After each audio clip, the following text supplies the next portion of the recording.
ಎಲ್ಲರಿಗೂ ನಮಸ್ಕಾರ. ಪ್ರಾರ್ಥನೆ ಶುರು ಮಾಡಿಬಿಡೋಣ. ಓಂ ಶ್ರೀ ಮಹಾಗಣಪತಿಯೇ ನಮಃ. ಓಂ ಶ್ರೀ ಗುರು ದಕ್ಷಿಣಾಮೂರ್ತಯೇ ನಮಃ. ವಾಗರ್ಧ ಇವ ಸಂಪ್ರೋಕ್ತೋ ವಾಗರ್ಧ ಪ್ರತಿಪತ್ತಯೇ. ಜಗತಪಿತರೌ ಒಂದೇ ಪಾರ್ವತಿ ಪರಮೇಶ್ವರೌ. ಲಕ್ಷ್ಮೀ ನಾರಾಯಣಾಯ ನಮಃ. ಓಂ ಬ್ರಹ್ಮ ಸರಸ್ವತ್ಯೈ ನಮಃ. ಓಂ ಆದಿತ್ಯಾದಿ ನವಗ್ರಹ ದೇವತಾ ಅಧಿದೇವತಾ ಪ್ರತ್ಯಧಿದೇವತಾ ಸಮೇತ ಶ್ರೀ ಅಭಿಮಾನ ದೇವತಾಭ್ಯೋ ನಮೋ ನಮಃ. ಎಲ್ರಿಗೂ ಶುಭವಾಗ್ಲಿ. ನ್ಯೂ ಟೆಕ್ನಿಕ್ಸ್ ಆಫ್ ಪ್ರಿಡಿಕ್ಷನ್ ಏನು ನಾನು ಪಾಯಿಂಟ್ಸ್ ಗಳು ಹೇಳಿದೆ ಅದನ್ನ ಇನ್ನೊಂದು ಸ್ವಲ್ಪ ಡೀಟೇಲ್ ಆಗಿ ನಿಮಗೆ ಹೇಳ್ಬೇಕು ಅಂತ ನಾನು ಅನ್ಕೊಂಡಿದ್ದೀನಿ. ಆಯ್ತಾ? ನಿಮಗೆ ನಿನ್ನೆ ತಿಥಿ ವಾರ ನಕ್ಷತ್ರದ ಬಗ್ಗೆ ನಾನು ಹೇಳ್ತಾ ಇದ್ದೆ. ಇಲ್ಲಿ ಏನು ಈ ನ್ಯೂ ಟೆಕ್ನಿಕ್ಸ್ ಆಫ್ ಪ್ರಿಡಿಕ್ಷನ್ ಅಲ್ಲ, ಆಕ್ಚುಲಿ ಏನಂದ್ರೆ ತಿಥಿನ ಹೇಗೆ ನಾವು ಜನರಲ್ ಆಗಿ ಕಂಡುಹಿಡಿಯೋದು ಅಂದ್ರೆ, ಸೂರ್ಯನ ಲ್ಯಾಂಗಿಟ್ಯೂಡ್ ಇಂದ ಚಂದ್ರನ ಲ್ಯಾಂಗಿಟ್ಯೂಡ್ ನ ಕಳಿತೀವಿ. ಸೂರ್ಯನ ಲ್ಯಾಂಗಿಟ್ಯೂಡ್ ಇಂದ ಚಂದ್ರನ ಲ್ಯಾಂಗಿಟ್ಯೂಡ್ ನ ಕಳೆದಾಗ ಏನ್ ಬರುತ್ತೆ ಅದು ಫಾರ್ ಎವ್ರಿ 12 ಡಿಗ್ರಿ ಒಂದು ತಿಥಿ ಅಂತ ಆಗುತ್ತೆ. ಎವ್ರಿ 12 ಡಿಗ್ರಿ ಅಂದ್ರೆ ತಿಥಿಯಲ್ಲಿ ಸಬ್ಸ್ಟ್ರಾಕ್ಷನ್ ಮಾಡ್ತೀವಿ ನಾವು. ಎಲ್ಲರಿಗೂ ಕೇಳ್ತಿದೆಯಲ್ಲ, ತಿಥಿಯಲ್ಲಿ ಸಬ್ಸ್ಟ್ರಾಕ್ಷನ್ ಮಾಡ್ತೀವಿ. ಯೋಗದಲ್ಲಿ ಈಗ ಯೋಗದಲ್ಲಿ ಏನ್ ಮಾಡ್ತೀವಿ? ಅಡಿಷನ್ ಮಾಡ್ತೀವಿ. ಅದಕ್ಕೆ ಯೋಗ ಅಂದ್ರೆ ಅದು ಒಂದ್ ಸ್ವಲ್ಪ ಪಾಸಿಟಿವ್. ಯೋಗದಲ್ಲಿ ಏನ್ ಮಾಡ್ತೀವಿ ನಾವು? ಅಡಿಷನ್ ಮಾಡ್ತೀವಿ. ಓಕೆ, ತಿಥಿಯಲ್ಲಿ ಸಬ್ಸ್ಟ್ರಾಕ್ಷನ್, ಲ್ಯಾಂಗಿಟ್ಯೂಡ್ ನ ತಿಥಿನ ಹೇಗೆ ನಾವು ಇದನ್ನೆಲ್ಲ ಬೇಸಿಕ್ಸ್ ಒಂದಿನ ನಾನು ಬರೀ ಈ ಬೇಸಿಕ್ಸ್ ಮಾಡ್ತೀನಿ. ಆಯ್ತಾ? ಅವಾಗ ನಿಮಗೆ ಗೊತ್ತಾಗುತ್ತೆ. ವಾಟ್ ಯು ಕಾಲ್, ಒಂದೇ ನಿಮಿಷ. ಸೊ ತಿಥಿಯಲ್ಲಿ ನಾವು ಸೂರ್ಯ ಚಂದ್ರರ ಲ್ಯಾಂಗಿಟ್ಯೂಡ್ ನ, ಆಮೇಲೆ ಈ ತಿಥಿಗಳು ಉಂಟಾಗೋದು ಸೂರ್ಯ ಚಂದ್ರರ ಚಲನೆಯಲ್ಲಿ ಇರುವಂತಹ ವ್ಯತ್ಯಾಸವನ್ನೇ ನಾವು ತಿಥಿ ಅಂತ ಪರಿಗಣಿಸ್ತೀವಿ. ಸೂರ್ಯ ಚಂದ್ರರ ಚಲನೆಯಲ್ಲಿ ಸಿಗುವಂತ ವ್ಯತ್ಯಾಸ ಪ್ರತಿ 12 ಡಿಗ್ರಿ ವ್ಯತ್ಯಾಸಕ್ಕೆ ಒಂದು ತಿಥಿ ಆಗುತ್ತೆ. ಈಗ ಫಾರ್ ಎಕ್ಸಾಂಪಲ್ ಅಮಾವಾಸ್ಯೆ ತಿಥಿ ಅನ್ಕೊಡೋಣ. ಅಮಾವಾಸ್ಯೆ ಅಂದ್ರೆ ಅದು ಕೊನೆಯ ತಿಥಿ. ಅಮಾವಾಸ್ಯೆ ತಿಥಿಯಲ್ಲಿ ಸೂರ್ಯನಿಗಿಂತ ಚಂದ್ರ 12 ಡಿಗ್ರಿ ಹಿಂದೆ ಇರುತ್ತೆ. ಅಂದ್ರೆ ಚಂದ್ರ ಸೂರ್ಯನ ಡಿಗ್ರಿ, ಫಾರ್ ಎಕ್ಸಾಂಪಲ್ ಇವತ್ತು ನಿಮಗೆ ಎಕ್ಸಾಕ್ಟ್ಲಿ ಹೇಳ್ಬೇಕಂದ್ರೆ, ಇವತ್ತೊಂದು ಸೂರ್ಯನ ಒಂದು ಡಿಗ್ರಿ ತಗೊಳ್ಳೋಣ. ಇವತ್ತು ಸೂರ್ಯ ಏನು ನಿಮಗೆ 5 ಡಿಗ್ರಿ 45 ನಿಮಿಷದಲ್ಲಿ ಇದೆ. ಎಲ್ಲಿ? ವೃಷಭ ರಾಶಿಲಿ. ಅಂದ್ರೆ ಮೇಷರಾಶಿ 30 ಡಿಗ್ರಿ, 35 ಡಿಗ್ರಿ 45 ನಿಮಿಷ, 36 ಡಿಗ್ರಿ ಅಂತ ತಗೊಂಡ್ಬಿಡೋಣ. 36 ಡಿಗ್ರಿಯಲ್ಲಿ ಸೂರ್ಯ ಇದೆ ಅಂತ ಅಂದ್ರೆ ಅದ್ರಲ್ಲಿ 12 ಕಳೆದ್ರೆ ಎಷ್ಟಾಗುತ್ತೆ? 24 ಡಿಗ್ರಿ 1 ಸೆಕೆಂಡ್ ಇಲ್ಲ 24 ಡಿಗ್ರಿ ನಂತರ ಏನಾದ್ರು ಚಂದ್ರ ಇದ್ರೆ, ಅವಾಗ ಹಿಂದೆ ಇದ್ರೆ 24 ಡಿಗ್ರಿಯಲ್ಲಿ ಚಂದ್ರನಿದ್ರೆ, ನಿಮಗೆ ವಿತ್ ಎಕ್ಸಾಂಪಲ್ ಚಾರ್ಟ್ ಅಲ್ಲಿ ತೋರಿಸ್ತೀನಿ. 24 ಡಿಗ್ರಿಗೆ ನಂತರ ಚಂದ್ರ ಇದ್ರೆ ಅವಾಗ ಅಮಾವಾಸ್ಯೆ ಅಂತ ಹೇಳ್ತೀವಿ. ಅದಾದ್ಮೇಲೆ ಸೂರ್ಯನ ಡಿಗ್ರಿ ಚಂದ್ರನ ಡಿಗ್ರಿ ಎರಡು ಸೇಮ್ ಎಕ್ಸಾಕ್ಟ್ ಬರುತ್ತೆ.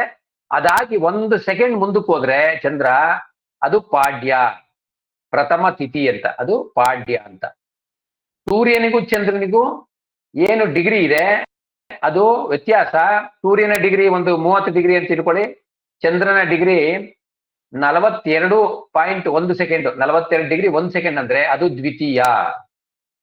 ಸೂರ್ಯನ ಡಿಗ್ರಿ 32 ಅಂತ ತಿಳ್ಕೊಳ್ಳಿ, ಯಾಕಂದ್ರೆ ಸೂರ್ಯನ ಮುಂದಕ್ಕೆ ಹೋಗ್ತಾ ಇರ್ತದಲ್ಲ. ಒಂದ್ ದಿನಕ್ಕೆ 1 ಡಿಗ್ರಿ ಸೂರ್ಯ ಮೂವ್ ಆಗುತ್ತೆ. ಒಂದು ದಿನಕ್ಕೆ 1 ಡಿಗ್ರಿ ಸೂರ್ಯ ಮೂವ್ ಆಗುತ್ತೆ. ಆಯ್ತಾ? ಸೊ ಸೂರ್ಯನ ಡಿಗ್ರಿ 42 ಡಿಗ್ರಿ ಅಂದ್ರೆ ಅದಕ್ಕೆ ನೀವು 24 ಡಿಗ್ರಿನ ಸೇರಿಸಿದ್ರೆ ಅಂದ್ರೆ 56 ಡಿಗ್ರಿ ಅಲ್ಲ 66 ಡಿಗ್ರಿ 1 ಸೆಕೆಂಡ್ ಅಲ್ಲಿ ತೃತೀಯ ಬರುತ್ತೆ. ಸೊ ಈ ರೀತಿ ಏನ್ ಹೇಳ್ತಾ ಇದ್ದೀನಿ ನಾನಂದ್ರೆ, ಇಷ್ಟು ಮಾತ್ರ ನೀವು ಬರ್ಕೊಳ್ಳಿ. ತಿಥಿಗೆ ಬಂದು ಸೂರ್ಯ ಚಂದ್ರರ ಏನು ಲ್ಯಾಂಗಿಟ್ಯೂಡ್, ಆಯ್ತಾ? ಏನಂತೀವಿ ಲ್ಯಾಂಗಿಟ್ಯೂಡ್ಗೆ? ರೇಖಾಂಶ ಅಂತೀವಿ. ಅಕ್ಷಾಂಶ ರೇಖಾಂಶ ಅಂತ ಗೊತ್ತಿದೆ, ಬಟ್ ಲ್ಯಾಂಗಿಟ್ಯೂಡ್ ಅಂತಾನೆ ವರ್ಡ್ ಯೂಸ್ ಮಾಡ್ತೀನಿ ನಾನು. ಸೊ ಈ ರೇಖಾಂಶಗಳು ವ್ಯತ್ಯಾಸವನ್ನ ತಿಥಿ ಅಂತಾರೆ. ಅಂದ್ರೆ ಕಳೆದಾಗ ಬರುವಂತದ್ದು. ತಿಥಿ ಕ್ಯಾಲ್ಕುಲೇಟ್ ಮಾಡ್ಬೇಕಾದ್ರೆ ಕಳಿತೀವಿ. ಯೋಗ ಕ್ಯಾಲ್ಕುಲೇಟ್ ಮಾಡ್ಬೇಕಾದ್ರೆ ಸೂರ್ಯನ ಮತ್ತು ಚಂದ್ರನ ಲ್ಯಾಂಡಿಟ್ಯೂಡ್ ನ ಆಡ್ ಮಾಡ್ತೀವಿ. ಅದು 360 ಡಿಗ್ರಿಗಿಂತ ಜಾಸ್ತಿ ಬಂದ್ರೆ 360 ಡಿಗ್ರಿಯಲ್ಲಿ ಕಳೆದು ಮತ್ತೆ ಅದನ್ನ 12ರಿಂದ ಭಾಗಿಸಿ ಉಳಿದ ಶೇಷ ಎಷ್ಟಿರ್ತದೆ ಅಂದ್ರೆ, ಈಗ ಫಾರ್ ಎಕ್ಸಾಂಪಲ್ ಡಿಫರೆನ್ಸ್ ಒಂದು 120 ಬಂತು ಅಂದ್ರೆ ಅವಾಗ ಏನಂತೀವಿ, 12 ಡಿಗ್ರಿ ಡಿಫರೆನ್ಸ್ ಅಲ್ಲಿ ಕಳೆದ್ರೆ 10 ಯೋಗಗಳು ಮುಗಿದಿದ್ದೇವೆ, 11ನೇ ಯೋಗ ಅಂತ ಹೇಳ್ತೀವಿ. 11ನೇ ಯೋಗ ಅಂತ ಹೇಳ್ತೀವಿ. ಗೊತ್ತಾ? ಸೊ ಏನು ನ್ಯೂ ಟೆಕ್ನಿಕ್ಸ್ ಆಫ್ ಪ್ರಿಡಿಕ್ಷನ್ ಅಲ್ಲಿ ಇದೊಂದು ಕಾನ್ಸೆಪ್ಟ್ ಇದೆ, ಅದನ್ನು ತಿಳ್ಕೊಳ್ಳಿ. ಯೋಗಿ ಅಂದ್ರೆ ಯಾರು? ಯೋಗಿ ಅಂದ್ರೆ ಯೋಗ ಪಾಯಿಂಟ್ ಎಲ್ಲಿ ಬೀಳುತ್ತೆ, ಯೋಗ ಪಾಯಿಂಟ್ ಎಲ್ಲಿ ಬೀಳುತ್ತೆ ಆ ನಕ್ಷತ್ರದ ಅಧಿಪತಿನೇ ಯೋಗಿ. ಯಾರು ಯೋಗಿ? ಯೋಗ ಬಿಂದುವಿನ ನಕ್ಷತ್ರಾಧಿಪತಿ. ಯೋಗ ಬಿಂದುವಿನ ನಕ್ಷತ್ರಾಧಿಪತಿ. ಶತಭಿಷ ನಕ್ಷತ್ರದಲ್ಲಿ ಯೋಗ ಬಿಂದು ಇದೆ, ರಾಹುನೇ ಯೋಗಿ. ಪುಷ್ಯ ನಕ್ಷತ್ರದಲ್ಲಿ ಯೋಗ ಬಿಂದು ಇದೆ, ಶನಿನೇ ಯೋಗಿ. ಚಿತ್ತಾ ನಕ್ಷತ್ರದಲ್ಲಿ ಏನು ಯೋಗ ಬಿಂದು ಅಲ್ಲಿದೆ, ಕ್ಯಾಲ್ಕುಲೇಷನ್ ಮಾಡಿದಾಗ ಬರುತ್ತದು, ಏನು ಅಡಿಷನ್ ಮಾಡಿದಾಗ ಬರುತ್ತೆ, ಅವಾಗ ಅಲ್ಲಿ ಬರುತ್ತೆ. ಅರ್ಥ ಆಯ್ತಾ? ಈ ಉಪಗ್ರಹಗಳನ್ನ ಕ್ಯಾಲ್ಕುಲೇಟ್ ಮಾಡ್ಬೇಕಾದ್ರೆ ಬರುತ್ತೆ ಆ ರೀತಿ. ಸೊ ಅದು ಒಂದು. ಆಮೇಲೆ ಸಹಯೋಗಿ ಯಾರು? ಸಹಯೋಗಿ ಯೋಗ ನಕ್ಷತ್ರ ಯಾವ ರಾಶಿಯಲ್ಲಿ ಕುಳಿತಿದೆ ಆ ರಾಶಿ ಅಧಿಪತಿ. ನೆನ್ನೆನೆ ಹೇಳಿದ್ದೀನಿ ಇದನ್ನ. ಯೋಗ ನಕ್ಷತ್ರ ಯಾವ ರಾಶಿಯಲ್ಲಿ ಕುಳಿತಿದೆ ಆ ರಾಶಿಯ ಅಧಿಪತಿನೇ ಬಂದು ಸಹಯೋಗಿ. ಮತ್ತೆ ಅವಯೋಗಿ ಯಾರು ಅಂದ್ರೆ, ಅದನ್ನ ಈಗ ಅವಯೋಗಿ ಯಾರಂತ ಕೊಡ್ತೀನಿ, ಬರ್ಕೊಳ್ಳಿ. ಒಂದು ಟ್ಯಾಬ್ಯುಲರ್ ಕಾಲಮ್ ಮಾಡ್ಕೊಳ್ಳಿ. First column Yogi, first column Yogi, ಎರಡನೇ ಕಾಲಮ್ಮು ಅವಯೋಗಿ ಅಂತ ಬರ್ಕೊಳ್ಳಿ. ಫಸ್ಟ್ ಕಾಲಂ ಯೋಗಿ, ಎರಡನೇ ಕಾಲಂ ಅವಯೋಗಿ ಅಂತ ಬರ್ಕೊಳ್ಳಿ. ಮೊದಲನೇದು ಸೂರ್ಯ ಯೋಗಿ ಆದ್ರೆ ಅವಯೋಗಿ ಯಾರು? ಶನಿ. ಸೂರ್ಯ ಯೋಗಿ ಆದ್ರೆ ಅವಯೋಗಿ ಶನಿ. ಸೂರ್ಯ ಯೋಗಿ ಆದ್ರೆ ಅವಯೋಗಿ ಶನಿ. ಚಂದ್ರ ಯೋಗಿ ಆದ್ರೆ ಅವಯೋಗಿ ಬುಧ. ಚಂದ್ರ ಯೋಗಿ ಆದ್ರೆ ಅವಯೋಗಿ ಬುಧ. ಸೂರ್ಯ ಯೋಗಿ ಆದ್ರೆ ಆಟೋಮೆಟಿಕಲಿ ಶನಿ ಅವಯೋಗಿ ಅನ್ಕೋಬೇಕು. ಅದೇ ರೀತಿ ಚಂದ್ರ ಯೋಗಿ ಆದ್ರೆ ಬುಧ ಅವಯೋಗಿ. ಮಂಗಳ ಯೋಗಿ ಆದ್ರೆ ಕೇತು ಅವಯೋಗಿ. ಕೇತು ಅವಯೋಗಿ. ಬುಧ ನೆಕ್ಸ್ಟ್ ಬುಧ ಯೋಗಿ ಆದ್ರೆ ಮಂಗಳ ಅವಯೋಗಿ. ಅಂದ್ರೆ ಅವ್ರಿಗೆ ಇವ್ರಿಗೆ ಅವ್ರು ಇಲ್ಲ, ಇದು ಫ್ರೆಂಡ್ಶಿಪ್ ತರ ಬರಲ್ಲ. ಏನ್ ನಾವು ತಾತ್ಕಾಲಿಕ ಮಿತ್ರತ್ವ ಅಲ್ಲ, ನೈಸರ್ಗಿಕ ಮಿತ್ರತ್ವದಲ್ಲಿ ನಾವು ಕ್ಯಾಲ್ಕುಲೇಟ್ ಮಾಡ್ದಲ್ಲ ಆ ರೀತಿ ತಗೋಬಾರ್ದು ಇಲ್ಲಿ. ಇದು ಈ ರೀತಿ ಮಾತ್ರ ತಗೋಬೇಕು. ಬುಧ ಯೋಗಿ ಆದ್ರೆ ಮಂಗಳ ಅವಯೋಗಿ. ಗುರು ಯೋಗಿ ಆದ್ರೆ ರವಿ ಅವಯೋಗಿ. ರವಿನೇ ಅವಯೋಗಿ. ಗುರು ಯೋಗಿ ಆದಾಗ ಪಕ್ಷದಲ್ಲಿ ರವಿ ಅವಯೋಗಿ ಆಗ್ತಾರೆ. ಆಯ್ತಾ? ಅಲ್ಲಿಂದ ಬಂದ್ರೆ ಶುಕ್ರ ಯೋಗಿ ಆದ್ರೆ ಗುರು ಅವಯೋಗಿ. ಇನ್ನು ಶನಿ ಯೋಗಿ ಆದ್ರೆ ಚಂದ್ರ ಅವಯೋಗಿ. ಚಂದ್ರ ಅವಯೋಗಿ ಆಗ್ತಾರೆ. ರಾಹು ಯೋಗಿ ಆದ್ರೆ ಶುಕ್ರ ಅವಯೋಗಿ. ರಾಹು ಯೋಗಿ ಆದ್ರೆ ಶುಕ್ರ ಅವಯೋಗಿ. ಕೇತು ಯೋಗಿ ಆದ್ರೆ ರಾಹು ಅವಯೋಗಿ. ಕೇತು ಯೋಗಿ ಆದ್ರೆ ರಾಹು ಅವಯೋಗಿ. ಈಗ ರಿಪೀಟ್ ಮಾಡ್ಲಾ ಫಾಸ್ಟ್ ಆಗಿ? ಒಂದ್ಸರಿ ರಿಪೀಟ್ ಮಾಡ್ತೀನಿ. ಸೂರ್ಯ ಯೋಗಿ ಶನಿ ಅವಯೋಗಿ. ಚಂದ್ರ ಯೋಗಿ ಬುಧ ಅವಯೋಗಿ. ಮಂಗಳ ಯೋಗಿ ಕೇತು ಅವಯೋಗಿ. ಬುಧ ಯೋಗಿ ಮಂಗಳ ಅವಯೋಗಿ. ಗುರು ಯೋಗಿ ರವಿ ಅವಯೋಗಿ. ಶುಕ್ರ ಯೋಗಿ ಗುರು ಅವಯೋಗಿ. ಶನಿ ಯೋಗಿ ಚಂದ್ರ ಅವಯೋಗಿ. ರಾಹು ಯೋಗಿ ಶುಕ್ರ ಅವಯೋಗಿ. ಕೇತು ಯೋಗಿ ರಾಹು ಅವಯೋಗಿ. ಇದರಲ್ಲಿ ಏನಾದ್ರೂ ಮಿಸ್ ಆಗಿದ್ರೆ ಕೇಳಿದ್ರೆ ನಾನು ಇನ್ನೊಂದ್ಸರಿ ನಿಮ್ಗೆ ಹೇಳ್ತೀನಿ. ಗುರುಗಳೇ ಜಸ್ಟ್ ಮೆಮೊರೈಸ್ ಮಾಡ್ಬೇಕಾ ಇದ್ರೆ ಏನಾದ್ರು ಲಾಜಿಕ್ ಇದೆಯಾ ಗುರುಗಳೇ ಇದಕ್ಕೆ ಒಂದು ಕಾನ್ಸೆಪ್ಟ್ ನಿಮ್ಗೆ ಆಮೇಲೆ ಹೇಳ್ಕೊಡ್ತೀನಿ. ಸ್ವಲ್ಪ ಇದು ಕಾನ್ಸೆಪ್ಟ್, ಇನ್ನೊಂದು ಇಂಪಾರ್ಟೆಂಟ್ ಕಾನ್ಸೆಪ್ಟ್ ಇದೆ, ಅದನ್ನ ಹೇಳ್ತೀನಿ. ಆಮೇಲೆ ಯಾವ ರೀತಿ ಇದನ್ನ ನೀವು ಒಂದು ಲಾಜಿಕಲಿ ನೀವು ಅರ್ಥ ಮಾಡ್ಕೋಬೇಕು ಅಂತ ನಾನು ಹೇಳ್ಕೊಡ್ತೀನಿ. ಓಕೆ, ಇದಾದ್ಮೇಲೆ ಇನ್ನೊಂದು ಕಾನ್ಸೆಪ್ಟ್, ಇದು ಬಹಳ ತಿಳ್ಕೋಬೇಕು. ಈಗ ನಮ್ಮ ಜಾತಕದಲ್ಲಿ ಯಾರು ಯೋಗಿ ಇದಾರೆ ಅವ್ರದ್ದು ದಶಾಭುಕ್ತಿ ಬರ್ತಾ ಇಲ್ಲ. ನಮ್ಮ ಈಗ ಫಾರ್ ಎಕ್ಸಾಂಪಲ್ ರಾಹು ಯೋಗಿ, ಅವರು ಗುರು ದೇಶದಲ್ಲಿ ಹುಟ್ಟಿದ್ದಾರೆ. ರಾಹು ಯೋಗಿ ಬಟ್ ಗುರು ದೇಶದಲ್ಲಿ ಹುಟ್ಟಿದ್ದಾರೆ. ಅವಾಗ ಹೆಂಗೆ ಎಫೆಕ್ಟು? ಇದಕ್ಕೆ ಒಂದು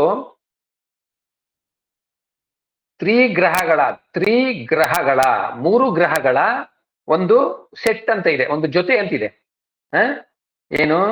ಮೂರು ಗ್ರಹಗಳ ಒಂದು ಸೆಟ್. ಅದು ಏನಂತ ಹೇಳುತ್ತೆ ಅಂದ್ರೆ, ಬರ್ಕೊಳ್ಳಿ ಅಂತ, ಟ್ರಿಪಲ್ ಪ್ಲಾನೆಟ್ ಸೆಟ್ ಅಂತ ನಾನು ಬರ್ಕೊಳ್ಳಿ. ಇಲ್ಲ ಏನು, ತ್ರಿಗ್ರಹಗಳ ಜೋಡಿ ಅಂತ ನಾನು ನೀವು ತಗೋಬಹುದು. ಸಂಯೋಗ ಅನ್ಬೋದಾ ಸರ್? ಸಂಯೋಗ ಅನ್ಬೋದಾ ಮೇಡಮ್? ಕೇಳಿಸಿಲ್ಲ, ಪ್ಲೀಸ್ ಇನ್ನೊಂದು ಸರಿ ಹೇಳಿ. ಸಂಯೋಗ ಅಂತ ಹೇಳ್ಬೋದಾ? ತ್ರಿಯೋಗ ತ್ರಿಗ್ರಹಗಳ ಇದು ಅಂತ ಹೇಳ್ಬೇಕು. ಅದಕ್ಕೆ ಏನಂತಾರೆ? ಅಲ್ಲ, ಸಂಯೋಗ ಅಂತ ಹೇಳೋಂಗಿಲ್ವಾ? ಸಂಯೋಗ ಆಗತ್ತಾ ಅಂತ. ಮೂರು ಗ್ರಹಗಳ ಸಂಯೋಗ ಅಂತ ಹೇಳ್ಬೋದು, ಖಂಡಿತ ಹೇಳ್ಬೋದು. ಮೂರು ಗ್ರಹಗಳ ಸಂಯೋಗ ಅಂತ ಹೇಳ್ಬೋದು. ಮೂರು ಗ್ರಹಗಳ ಸಂಯೋಗ ಅಂತ ಹೇಳ್ಬೋದು.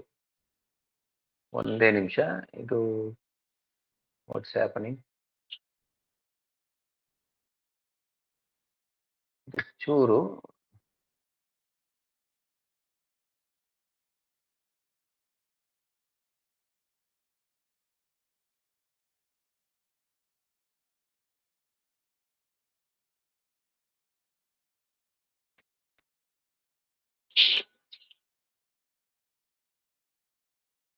ಓಕೆ, ಕೇಳಿಸ್ತಾ ಇದೆ ಎಲ್ಲರಿಗೂ? ಫೈನ್. ಓಕೆ, ನೆಕ್ಸ್ಟ್ ಮೂರು ಗ್ರಹಗಳ ಸಂಯೋಗ. ಯಾವ್ಯಾವುದು ಸಂಯೋಗ ಅನ್ನೋದಕ್ಕಿಂತ ಮೂರು ಗ್ರಹಗಳ ಜೊತೆ ಇರಲ್ಲ, ಸೆಟ್ ಅಂತಾನೆ ಹೇಳ್ಬೇಕು ಮೇಡಮ್. ಸಂಯೋಗ ಅಂದ್ರೆ ಅದು ಕನ್ಫ್ಯೂಷನ್ ಆಗ್ಬೋದು ಕೆಲವರಿಗೆ, ಯಾಕೆಂದ್ರೆ ಜಾತಕದಲ್ಲಿ ಮೂರು ಗ್ರಹಗಳು ಜೊತೆಲಿ ಸೇರ್ಕೊಂಡಿದ್ದಾವ ಏನೋ ಅಂತ ಒಂದು ಕನ್ಫ್ಯೂಷನ್ ಆಗ್ಬೋದು.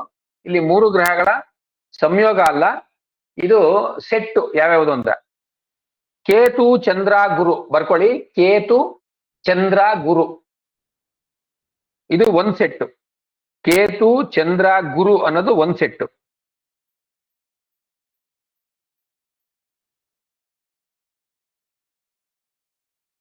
ಎರಡನೇದು ಶುಕ್ರ ಮಂಗಳ ಶನಿ.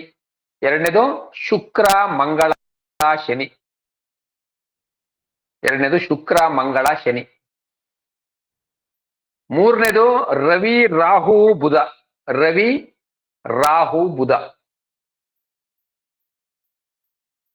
ಅಂದ್ರೆ ಇಲ್ಲಿ ಏನು ಕಾನ್ಸೆಪ್ಟ್ ಅಂದ್ರೆ, ಈ ಮೊದಲನೇದು ಕೇತು ಚಂದ್ರ ಗುರು ಅಂತ ತಿಳ್ಕೊಳ್ಳಿ. ಈಗ ಕೇತು ಏನಾದ್ರೂ ಯೋಗಿ ಆದ್ರೆ, ಚಂದ್ರ ಗುರು ಆ ಎರಡು ಗ್ರಹಗಳು ಯೋಗಿ ತರನೇ ಬಿಹೇವ್ ಮಾಡ್ತವೆ. ಆ ಎರಡು ಗ್ರಹಗಳು ಯೋಗಿ ತರನೇ ಬಿಹೇವ್ ಮಾಡ್ತವೆ. ಚಂದ್ರ ಏನಾದ್ರು ಯೋಗಿ ಆದ್ರೆ ಕೇತು ಗುರು ಯೋಗಿ ತರ ಬಿಹೇವ್ ಮಾಡ್ತದೆ. ಗುರು ಯೋಗಿ ಆದ್ರೆ ಕೇತು ಮತ್ತೆ ಚಂದ್ರ ಯೋಗಿ ತರ ಬಿಹೇವ್ ಮಾಡ್ತದೆ. ಇದೆಲ್ಲ ಮರಿಬಾರ್ದು. ಪ್ರಿಡಿಕ್ಷನ್ ಅಲ್ಲಿ ಈ ಕಾನ್ಸೆಪ್ಟ್ ನ ನೀವು ಜ್ಞಾಪಕ ಇಟ್ಕೋಬೇಕು. ಅಲ್ಲಿಂದ ನೆಕ್ಸ್ಟ್ ಸೆಟ್, ಶುಕ್ರ ಯೋಗಿ ಆದ್ರೆ ಮಂಗಳ ಮತ್ತೆ ಶನಿ ಅವರು ಯೋಗಿ ತರ ಬಿಹೇವ್ ಮಾಡ್ತಾರೆ. ಮಂಗಳ ಮತ್ತೆ ಶನಿ ಯೋಗಿ ರೀತಿ ಬಿಹೇವ್ ಮಾಡ್ತಾರೆ. ಆಯ್ತಾ? ಯೋಗಿ ಕ್ಯಾರೆಕ್ಟರ್ನ ಅವರು ಪಡ್ಕೊಂಡ್ಬಿಡ್ತಾರೆ. ಯೋಗಿ ಕ್ಯಾರೆಕ್ಟರ್ನ ಪಡ್ಕೋತಾರೆ. ಅಂದ್ರೆ ಯೋಗಿಗಳಾಗೇನೆ ಆ ಜಾತಕರಿಗೆ ಫಲವನ್ನು ಕೊಡ್ತಾರೆ. ಯೋಗಿ ರೀತಿಯಲ್ಲಿ ಫಲ ಕೊಡ್ತಾರೆ. ಅಲ್ಲಿಂದ ಬಂದ್ರೆ ರವಿ ರಾಹು ಮರ್ಕ್ಯೂರಿ. ರಾಹು ಯೋಗಿ ಆದ್ರೆ ರವಿ ಬುಧ ಅವರು ಯೋಗಿ ತರ ಫಲ ಕೊಡ್ತಾರೆ. ಇಲ್ಲ ರವಿ ಯೋಗಿ ಆದ್ರೆ ಅವರು ರಾಹು ಮತ್ತೆ ಬುಧ ಯೋಗಿ ತರ ಫಲ ಕೊಡ್ತಾರೆ. ಅಲ್ಲಿಂದ ಬಂದ್ರೆ ಬುಧ ಏನಾದ್ರೂ ಯೋಗಿ ಆದ್ರೆ ರವಿ ಮತ್ತೆ ರಾಹು ಯೋಗಿ ತರ ಫಲ ಕೊಡ್ತಾರೆ. ಆಯ್ತಾ? ಇದು ಒಂದು ಕಾನ್ಸೆಪ್ಟ್. ಆಯ್ತಾ? ನಮ್ಮ ರಾಜೇಶ್ ಅವ್ರಿಗೆ ಹಂಗೆ ಒಂದು ರಿಕ್ವೆಸ್ಟ್, ಈಗ ಏನಿದೆ ಇದನ್ನ ಒಂಚೂರು ಆಮೇಲೆ ಸ್ವಲ್ಪ ಟೇಬಲ್ ಮಾಡಿ ಹಾಕಿ ಅಂತ ರಿಕ್ವೆಸ್ಟ್ ಒಂದು. ಇದಾದ್ಮೇಲೆ ದಗ್ಧ ರಾಶಿ ಬಗ್ಗೆ ನಿಮಗೆ ಆಲ್ರೆಡಿ ಹೇಳಿದೆ. ದಗ್ಧ ರಾಶಿ ಏನು? ದಗ್ಧ ರಾಶಿ ಪೌರ್ಣಮಿ ಮತ್ತು ಅಮಾವಾಸ್ಯೆಯನ್ನು ಹೊರತುಪಡಿಸಿ ಹಾಗೆ ಶುಕ್ಲ ಚತುರ್ದಶಿ ಮತ್ತು ಕೃಷ್ಣ ಚತುರ್ದಶಿ 14ನೇ ತಿಥಿ ಮತ್ತು 15ನೇ ತಿಥಿ. ಕೃಷ್ಣ ಪಕ್ಷದ 14ನೇ ತಿಥಿ 15ನೇ ತಿಥಿ, ಕೃಷ್ಣ ಪಕ್ಷದ ಮತ್ತು ಶುಕ್ಲ ಪಕ್ಷದ ಎರಡೂ ಪಕ್ಷದ 14 ಮತ್ತು 15ನೇ ತಿಥಿ ಅಂದ್ರೆ ಚತುರ್ದಶಿ ಮತ್ತು ಅಮಾವಾಸ್ಯೆ ಮತ್ತು ಪೂರ್ಣಮಿಯನ್ನು ಹೊರತುಪಡಿಸಿದ್ರೆ ಇನ್ನು ಯಾವುದೇ ತಿಥಿಯಲ್ಲಿ ಜನಿಸಿದವರಿಗೆ 2 ಭಾವಗಳು 2 ರಾಶಿಗಳು ದಗ್ಧ ರಾಶಿ ಆಗ್ತವೆ. 2 ರಾಶಿಗಳು ದಗ್ಧ ರಾಶಿ ಆಗ್ತವೆ. ಚತುರ್ದಶಿಯಲ್ಲಿ ಜನಿಸಿದ್ರೆ 4 ರಾಶಿಗಳು ದಗ್ಧ ರಾಶಿ ಆಗ್ತವೆ. ಚತುರ್ದಶಿಯಲ್ಲಿ ಜನಿಸಿದ್ರೆ 4 ರಾಶಿಗಳು. ಯಾವ್ಯಾವ 4 ರಾಶಿ? ದ್ವಿಸ್ವಭಾವ ರಾಶಿಗಳು. ಯಾವ್ಯಾವ್ದು ದ್ವಿಸ್ವಭಾವ? ಮಿಥುನ, ಕನ್ಯಾ, ಧನುಸ್ಸು, ಮೀನ. ಇವು ಚತುರ್ದಶಿಯಲ್ಲಿ ಜನಿಸಿದ್ರೆ.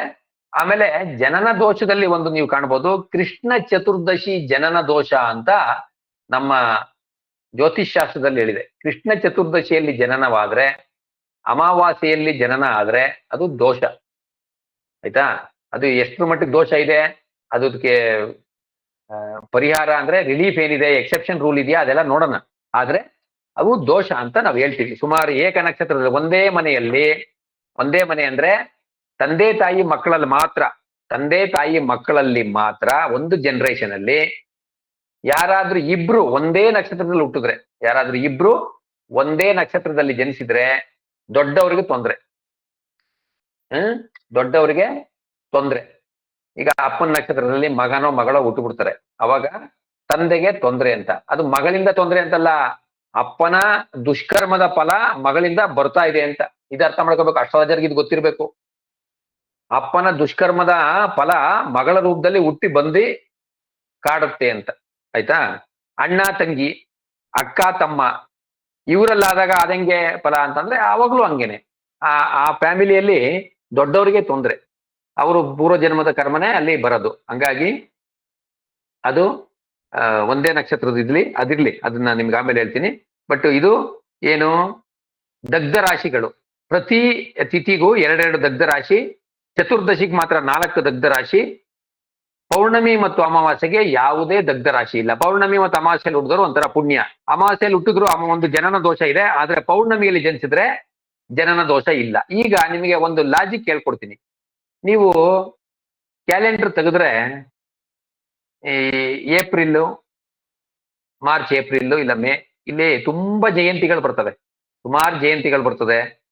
ಅಲ್ಲಿ ಮಹಾನ್ ಋಷಿಮುನಿಗಳು, ಸಿದ್ಧ ಪುರುಷರುಗಳು ತುಂಬಾ ಜನ ಈ ಮಾರ್ಚ್, ಏಪ್ರಿಲ್, ಮೇ ತಿಂಗಳಲ್ಲೇ ಜನಿಸಿರ್ತಾರೆ. ಯಾಕೆಂದ್ರೆ ಆ ತಿಂಗಳಲ್ಲಿ ಅಂದ್ರೆ ಜನರಲ್ಲಿ ಕೈ ಎತ್ತುತ್ತಾ ಇದ್ದೀರಿ, ವಾಯ್ಸ್ ಇಲ್ವಾ? ಏನಾಗ್ತಾ ಇದೆ? ನೀವೆಲ್ಲ ಪೌರ್ಣಮಿಲಿ ಜನಿಸಿದ್ದೀರಾ? Very good. ಪರಮೇಶು ಮತ್ತೆ ಶ್ಯಾಮ್ ಸುಂದರ್, ಬ್ಯೂಟಿಫುಲ್. ಆಯ್ತಾ? Okay. So March, April, May ಅಲ್ಲಿ ಜನಿಸಿದ್ರೆ ಅವಾಗ ಏನಾಗುತ್ತೆ ಅಂದ್ರೆ ಸೂರ್ಯ ಆಲ್ಮೋಸ್ಟ್ ಅವಾಗ ಮೇಷರಾಶಿಯಲ್ಲಿ ಸಂಚಾರ ಮಾಡ್ತಾರೆ. ಅವಾಗ ಸೂರ್ಯ ಹುಚ್ಚರಾಗಿರ್ತಾರೆ. ಅದ್ರ ಜೊತೆಗೆ ಈ ಪೌರ್ಣಮಿಯಲ್ಲಿ ಸುಮಾರು ಜಯಂತಿಗಳು ಬರ್ತದೆ. ಅಂದ್ರೆ ಯಾವುದೇ 12 ತಿಂಗಳಲ್ಲಿ, ಚೈತ್ರದಿಂದ ಫಾಲ್ಗುಣದವರೆಗೆ 12 ತಿಂಗಳಲ್ಲಿ ಏನೇನು ಪೌರ್ಣಮಿಗಳು ಬರ್ತದೆ ಅವಾಗೆಲ್ಲ ಈ ಮಹಾನ್ ಪುರುಷರುಗಳು ಜನಿಸಿರ್ತಾರೆ. ಹಂಗಾಗಿ ನೀವು ಅರ್ಥ ಮಾಡ್ಕೋಬೇಕು, ಪೌರ್ಣಮಿ ಜನನ ಬಹಳ ಶ್ರೇಷ್ಠ ಅಂತ. ಹಾಗೆ ಯಾವುದು ಮಾಘ, ಫಾಲ್ಗುಣ, ಮಾಘ ಮಾಸ, ಮಾಘ ಅಲ್ಲ,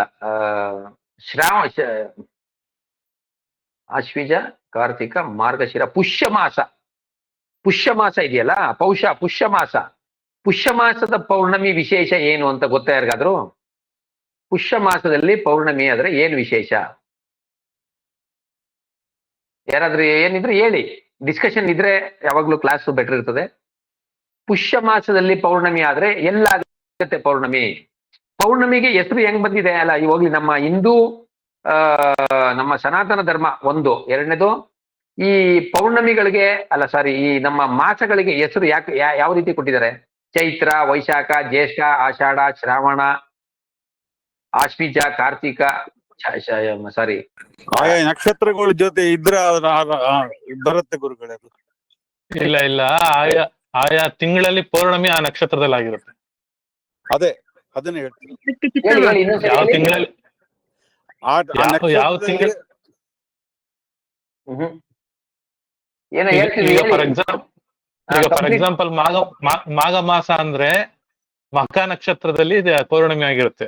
ವೆರಿ ಗುಡ್. ಅಂದ್ರೆ ನಾವು ಯಾವ ಮಾಸದ ಹೆಸರು ಹೇಳ್ತೀವಿ ಆ ಮಾಸದಲ್ಲಿ, ಅಂದ್ರೆ ಎಲ್ಲಾ ತಿಂಗಳಲ್ಲೂ ಸ್ವಲ್ಪ ವ್ಯತ್ಯಾಸ ಆಗ್ಬೋದು, ಆದ್ರೆ ಆ ಮಾಸಗಳಲ್ಲಿ ಚಂದ್ರ ಬಂದು ಆ ನಕ್ಷತ್ರದಲ್ಲಿ ಸ್ಥಿತರಾಗಿರ್ತಾರೆ. ಪೂರ್ಣ ಚಂದ್ರ, ಬರೀ ಚಂದ್ರ ಅಲ್ಲ, ಆ ಪೂರ್ಣ ಚಂದ್ರ ಬಂದು ಆ ನಕ್ಷತ್ರದಲ್ಲಿ ಸ್ಥಿತ ಆಗಿರ್ತದೆ. ಚೈತ್ರ ಮಾಸದಲ್ಲಿ ಚಿತ್ತಾ ನಕ್ಷತ್ರ, ವೈಶಾಖ ಮಾಸದಲ್ಲಿ ವಿಶಾಖ ನಕ್ಷತ್ರ, ಜ್ಯೇಷ್ಠ ಮಾಸದಲ್ಲಿ ಜ್ಯೇಷ್ಠ ನಕ್ಷತ್ರದಲ್ಲಿ ಪೂರ್ಣಚಂದ್ರ, ಆಷಾಢ ಮಾಸದಲ್ಲಿ ಪೂರ್ವಾಷಾಢ ಇಲ್ಲ ಉತ್ತರಾಷಾಢ ನಕ್ಷತ್ರದಲ್ಲಿ ಪೂರ್ಣಚಂದ್ರ, ಶ್ರಾವಣ ಮಾಸದಲ್ಲಿ ಶ್ರವಣ ನಕ್ಷತ್ರದಲ್ಲಿ ಪೂರ್ಣಚಂದ್ರ,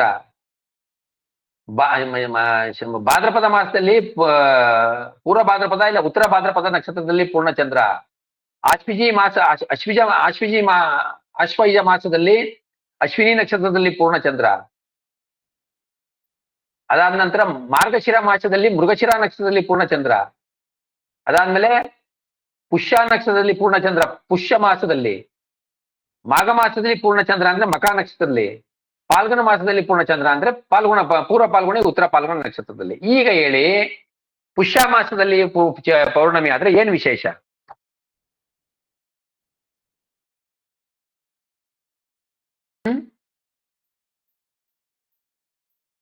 ಪುಷ್ಯಮಿ ನಕ್ಷತ್ರ ಚಂದ್ರ ನಕ್ಷತ್ರ ಆಗುತ್ತಲ್ಲ. ಆ ಪುಷ್ಯಮಿ ನಕ್ಷತ್ರ ಚಂದ್ರ ನಕ್ಷತ್ರ ಆಗುತ್ತೆ. ದಯವಿಟ್ಟು ಒಬ್ರಾದ್ರೂ ಒಬ್ರು ಹೇಳಿ, ಅವಾಗ ಕೇಳುತ್ತೆ. ಗುರುಗಳೇ, ಪುಷ್ಯಮಿ ನಕ್ಷತ್ರ ಚಂದ್ರ ನಕ್ಷತ್ರ ಅಲ್ಲ ಗುರುಗಳೇ, ಅದಕ್ಕೋಸ್ಕರ ವಿಶೇಷ ಅನ್ಸುತ್ತೆ. ಸರ್ ನಕ್ಷತ್ರ? ಬುದ್ಧ ಪೌರ್ಣಿಮೆ. ಶನಿ ನಕ್ಷತ್ರ ಪುಷ್ಯ. ಏನ್ ನಕ್ಷತ್ರ ಪ್ಲೀಸ್? ಶನಿ ನಕ್ಷತ್ರ ಅವರು ಚಂದ್ರನ್ ನಕ್ಷತ್ರ ಅಂದ್ರು, ಅದು ಪುಷ್ಯ ಬಂದು ಶನಿ ನಕ್ಷತ್ರ ಆಗುತ್ತೆ. ಪುಷ್ಯ ನಕ್ಷತ್ರದಲ್ಲಿ ಪೌಷ ಮಾಸದಲ್ಲಿ ಪೂರ್ಣಮಿ ವಿಶೇಷ ಏನಂದ್ರೆ ಚಂದ್ರ ಪುಷ್ಯ ನಕ್ಷತ್ರದಲ್ಲಿ ಅಂದ್ರೆ ಚಂದ್ರ ಸ್ವಕ್ಷೇತ್ರದಲ್ಲಿದ್ದಾನೆ. ಕಾರ್ತಿಕ ಮಾಸದಲ್ಲಿ ಪೌರ್ಣಮಿ ಯಾಕೆ ವಿಶೇಷ ಅಂದ್ರೆ ಚಂದ್ರ ಉಚ್ಚ ಕ್ಷೇತ್ರದಲ್ಲಿದ್ದಾನೆ ಅಂತ.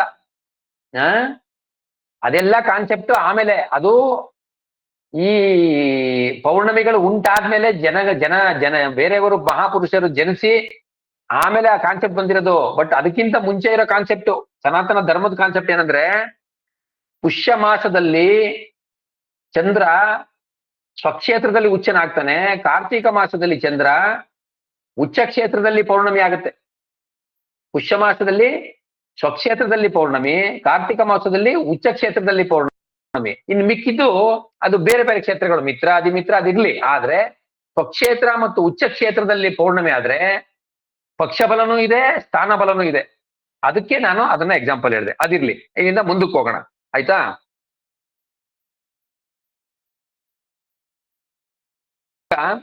ದಗ್ಧ ರಾಶಿ ಇದಾಯ್ತು. ಪಾಸಿಟಿವ್ ರಾಶಿಗಳು ಯಾವ್ಯಾವ್ದು ಅಂತಂದ್ರೆ ನಿಮ್ಗೆ ಆಲ್ರೆಡಿ ನಾನು ನಿನ್ನೆ ಇದ್ರಲ್ಲಿ ಹೇಳಿದೆ. 3, 6, 8, 12 ಬಿಟ್ರೆ ಇನ್ನೆಲ್ಲ ಪಾಸಿಟಿವ್ ರಾಶಿಗಳು. ಓನ್ ಹೌಸ್ ಮತ್ತೆ 3, 6, 8, 12 ಬಿಟ್ಟು ಮಿಕ್ಕಿದೆಲ್ಲ ಇದು ನ್ಯೂ ಟೆಕ್ನಿಕ್ಸ್ ಆಫ್ ಪ್ರಿಡಿಕ್ಷನ್ ಪ್ರಕಾರ ಹೇಳ್ತಾ ಇದ್ದೀನಿ ನಾನು. ನ್ಯೂ ಟೆಕ್ನಿಕ್ಸ್ ಆಫ್ ಪ್ರಿಡಿಕ್ಷನ್ ಪ್ರಕಾರ 3, 6, 8, 12 ಹೊರತುಪಡಿಸಿ ಇನ್ನೆಲ್ಲಾ ರಾಶಿಗಳು ಭಾವಗಳು ಪಾಸಿಟಿವ್ ಸೈನ್ಸ್ ಅಂತ. ಇಲ್ಲಿ ಪಾಸಿಟಿವ್ ಸೈನ್ ನೆಗೆಟಿವ್ ಸೈನ್ ಅಂತ ಏನಂತ ತಗೋಬೇಕು, ಯಾಕೆ ಅಂತ ಮುಂದಕ್ಕೆ ಹೇಳ್ತೀನಿ. ಮತ್ತೆ ಸ್ವಕ್ಷೇತ್ರಗಳು, ಪಾಸಿಟಿವ್ ಪ್ಲಾನೆಟ್ಸು, ಯೋಗಿ ಸಹಯೋಗಿ, ಪಾಸಿಟಿವ್ ಭಾವಗಳ ಅಧಿಪತಿಗಳು ಯಾವಾಗ್ಲೂ ಪಾಸಿಟಿವ್ ಅಂತ ತಗೋಬೇಕು. ಶುಭ, ಯಾರ್ಯಾರು ಶುಭ? ಯೋಗಿ, ಸಹಯೋಗಿ ಮತ್ತೆ ಶುಭ ಭಾವಗಳ ಅಧಿಪತಿಗಳು, ಇವರು ಪಾಸಿಟಿವ್. ಅವಯೋಗಿ ಮತ್ತು 3, 6, 8, 12 ಅಧಿಪತಿಗಳು ನೆಗೆಟಿವ್ ಅಂತ ತಗೋಬೇಕು. 3, 6, 8, 12 ಅಧಿಪತಿಗಳು ನೆಗೆಟಿವ್ ಅಂತ ತಗೋಬೇಕು. ಓಕೆನಾ? ಯೋಗಿ, ಸಹಯೋಗಿ, ಶುಭ ಭಾವಗಳು 1, 2, 4, 5, 7, 9, 10, 11 ಇವು ಶುಭ ಭಾವಗಳು. ಈ ಶುಭ ಭಾವಗಳು ಮತ್ತು ಯೋಗಿ ಮತ್ತೆ ಸಹಯೋಗಿ ಇವರು ಪಾಸಿಟಿವ್ ಅಂತ ತಗೋಬೇಕು ಇವ್ರನ್ನ. ಮತ್ತೆ 3, 6, 8, 12 ಮತ್ತೆ ಅವಯೋಗಿನ ನೆಗೆಟಿವ್ ಅಂತ ತಗೋಬೇಕು. ಪಾಸಿಟಿವ್ ನಕ್ಷತ್ರಗಳು ಯಾವ್ಯಾವುದು ಅಂದ್ರೆ ಈ ಮೇಲೆ ಹೇಳಿದ್ನಲ್ಲ ಈಗ ಏನು ಶುಭ ಭಾವಗಳ, ಶುಭ ರಾಶಿಗಳ, ಶುಭ ಭಾವಗಳ ಅಧಿಪತಿ ಅಂದ್ರೆ ಆ ಅಧಿಪತಿಗಳ ನಕ್ಷತ್ರಗಳು 1ನೇ ಭಾವ. ಈಗ ಮೇಷ 1ನೇ ಭಾವ ಅಂದ್ರೆ ಈಗ ಮಂಗಳ ಅದು ಅಧಿಪತಿ, 2ನೇ ಭಾವ ಶುಕ್ರ, 4ನೇ ಭಾವ ಚಂದ್ರ. ಈ ಮಂಗಳ ನಕ್ಷತ್ರ, ಶುಕ್ರನ ನಕ್ಷತ್ರ, ಚಂದ್ರನ ನಕ್ಷತ್ರ, ಈ ನಕ್ಷತ್ರಗಳ ಇದು ಏನು ಆ ನಕ್ಷತ್ರಗಳು ಶುಭ ನಕ್ಷತ್ರಗಳು ಅಂತ. ಇನ್ನು ಅವಯೋಗಿ ನಕ್ಷತ್ರ ಮತ್ತೆ 3, 6, 8, 12ನೇ ಅಧಿಪತಿಯ ನಕ್ಷತ್ರಗಳು ನೆಗೆಟಿವ್ ಅಂತ ತಗೋಬೇಕು. ಅಂದ್ರೆ ನೆಗೆಟಿವ್ ನಕ್ಷತ್ರಗಳು ಅಂತ ತಗೋಬೇಕು. ಅಶುಭ ನಕ್ಷತ್ರಗಳು ಯಾವುದು, ಶುಭ ನಕ್ಷತ್ರಗಳು ಯಾವುದು ಅಂತ ಈ ತರ ತಗೋಬೇಕು. ಇದಿಷ್ಟು ಯಾಕೆ ಹೇಳಿದ್ದಂದ್ರೆ, ಶುಭ ಗ್ರಹ ಶುಭ ಭಾವದಲ್ಲಿದ್ರೆ, ಶುಭ ಗ್ರಹ ಶುಭ ಭಾವದಲ್ಲಿದ್ರೆ ಸ್ವಕ್ಷೇತ್ರದಲ್ಲೇ ಇರ್ಬೇಕು ಅಂತಿಲ್ಲ, ಅವಾಗ ಅದು ಪಾಸಿಟಿವ್ ಆಗುತ್ತೆ. ಶುಭ ಗ್ರಹ ಅಶುಭ ಭಾವದಲ್ಲಿದ್ರೆ ಅದು ನೆಗೆಟಿವ್ ಆಗುತ್ತೆ. Plus into plus plus, plus into minus. ಶುಭ ಗ್ರಹ ಅಶುಭ ಭಾವದಲ್ಲಿ 1, 2, 4, 5, 7, 9, 10, 11ನೇ ಭಾವಾಧಿಪತಿಗಳು ಮತ್ತೆ ಯೋಗಿ, ಸಹಯೋಗಿ ಇವರು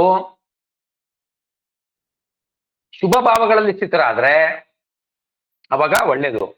ಈ ಶುಭ ಗ್ರಹಗಳು ಯೋಗಿ, ಸಹಯೋಗಿ 3, 6, 8, 12ರಲ್ಲಿ ಕುತ್ಕೊಂಡ್ರೆ ಒಳ್ಳೇದಲ್ಲ, ನೆಗೆಟಿವ್. ಅಲ್ಲಿಂದ ಬಂದ್ರೆ ಅಶುಭ ಭಾವಾಧಿಪತಿಗಳು 3, 6, 8, 12ನೇ ಅಧಿಪತಿಗಳು ಮತ್ತೆ ಅವಯೋಗಿ ಅಂದ್ರೆ ಈಗ ದಗ್ಧ ರಾಶಿ ಅಂತ ತಗೊಳ್ಳಿ. 3, 6, 8, 12ನೇ ಭಾವಗಳು ದಗ್ಧ ರಾಶಿಗಳಾಯ್ತವೆ. 3, 6, 8, 12ರಂದು ಇದು ಇಂಪಾರ್ಟೆಂಟ್ ಪಾಯಿಂಟ್ ಬರ್ಕೊಳ್ಳಿ. 3, 6, 8, 12 ದಗ್ಧ ರಾಶಿ ಆಗ್ಬಿಡ್ತದೆ.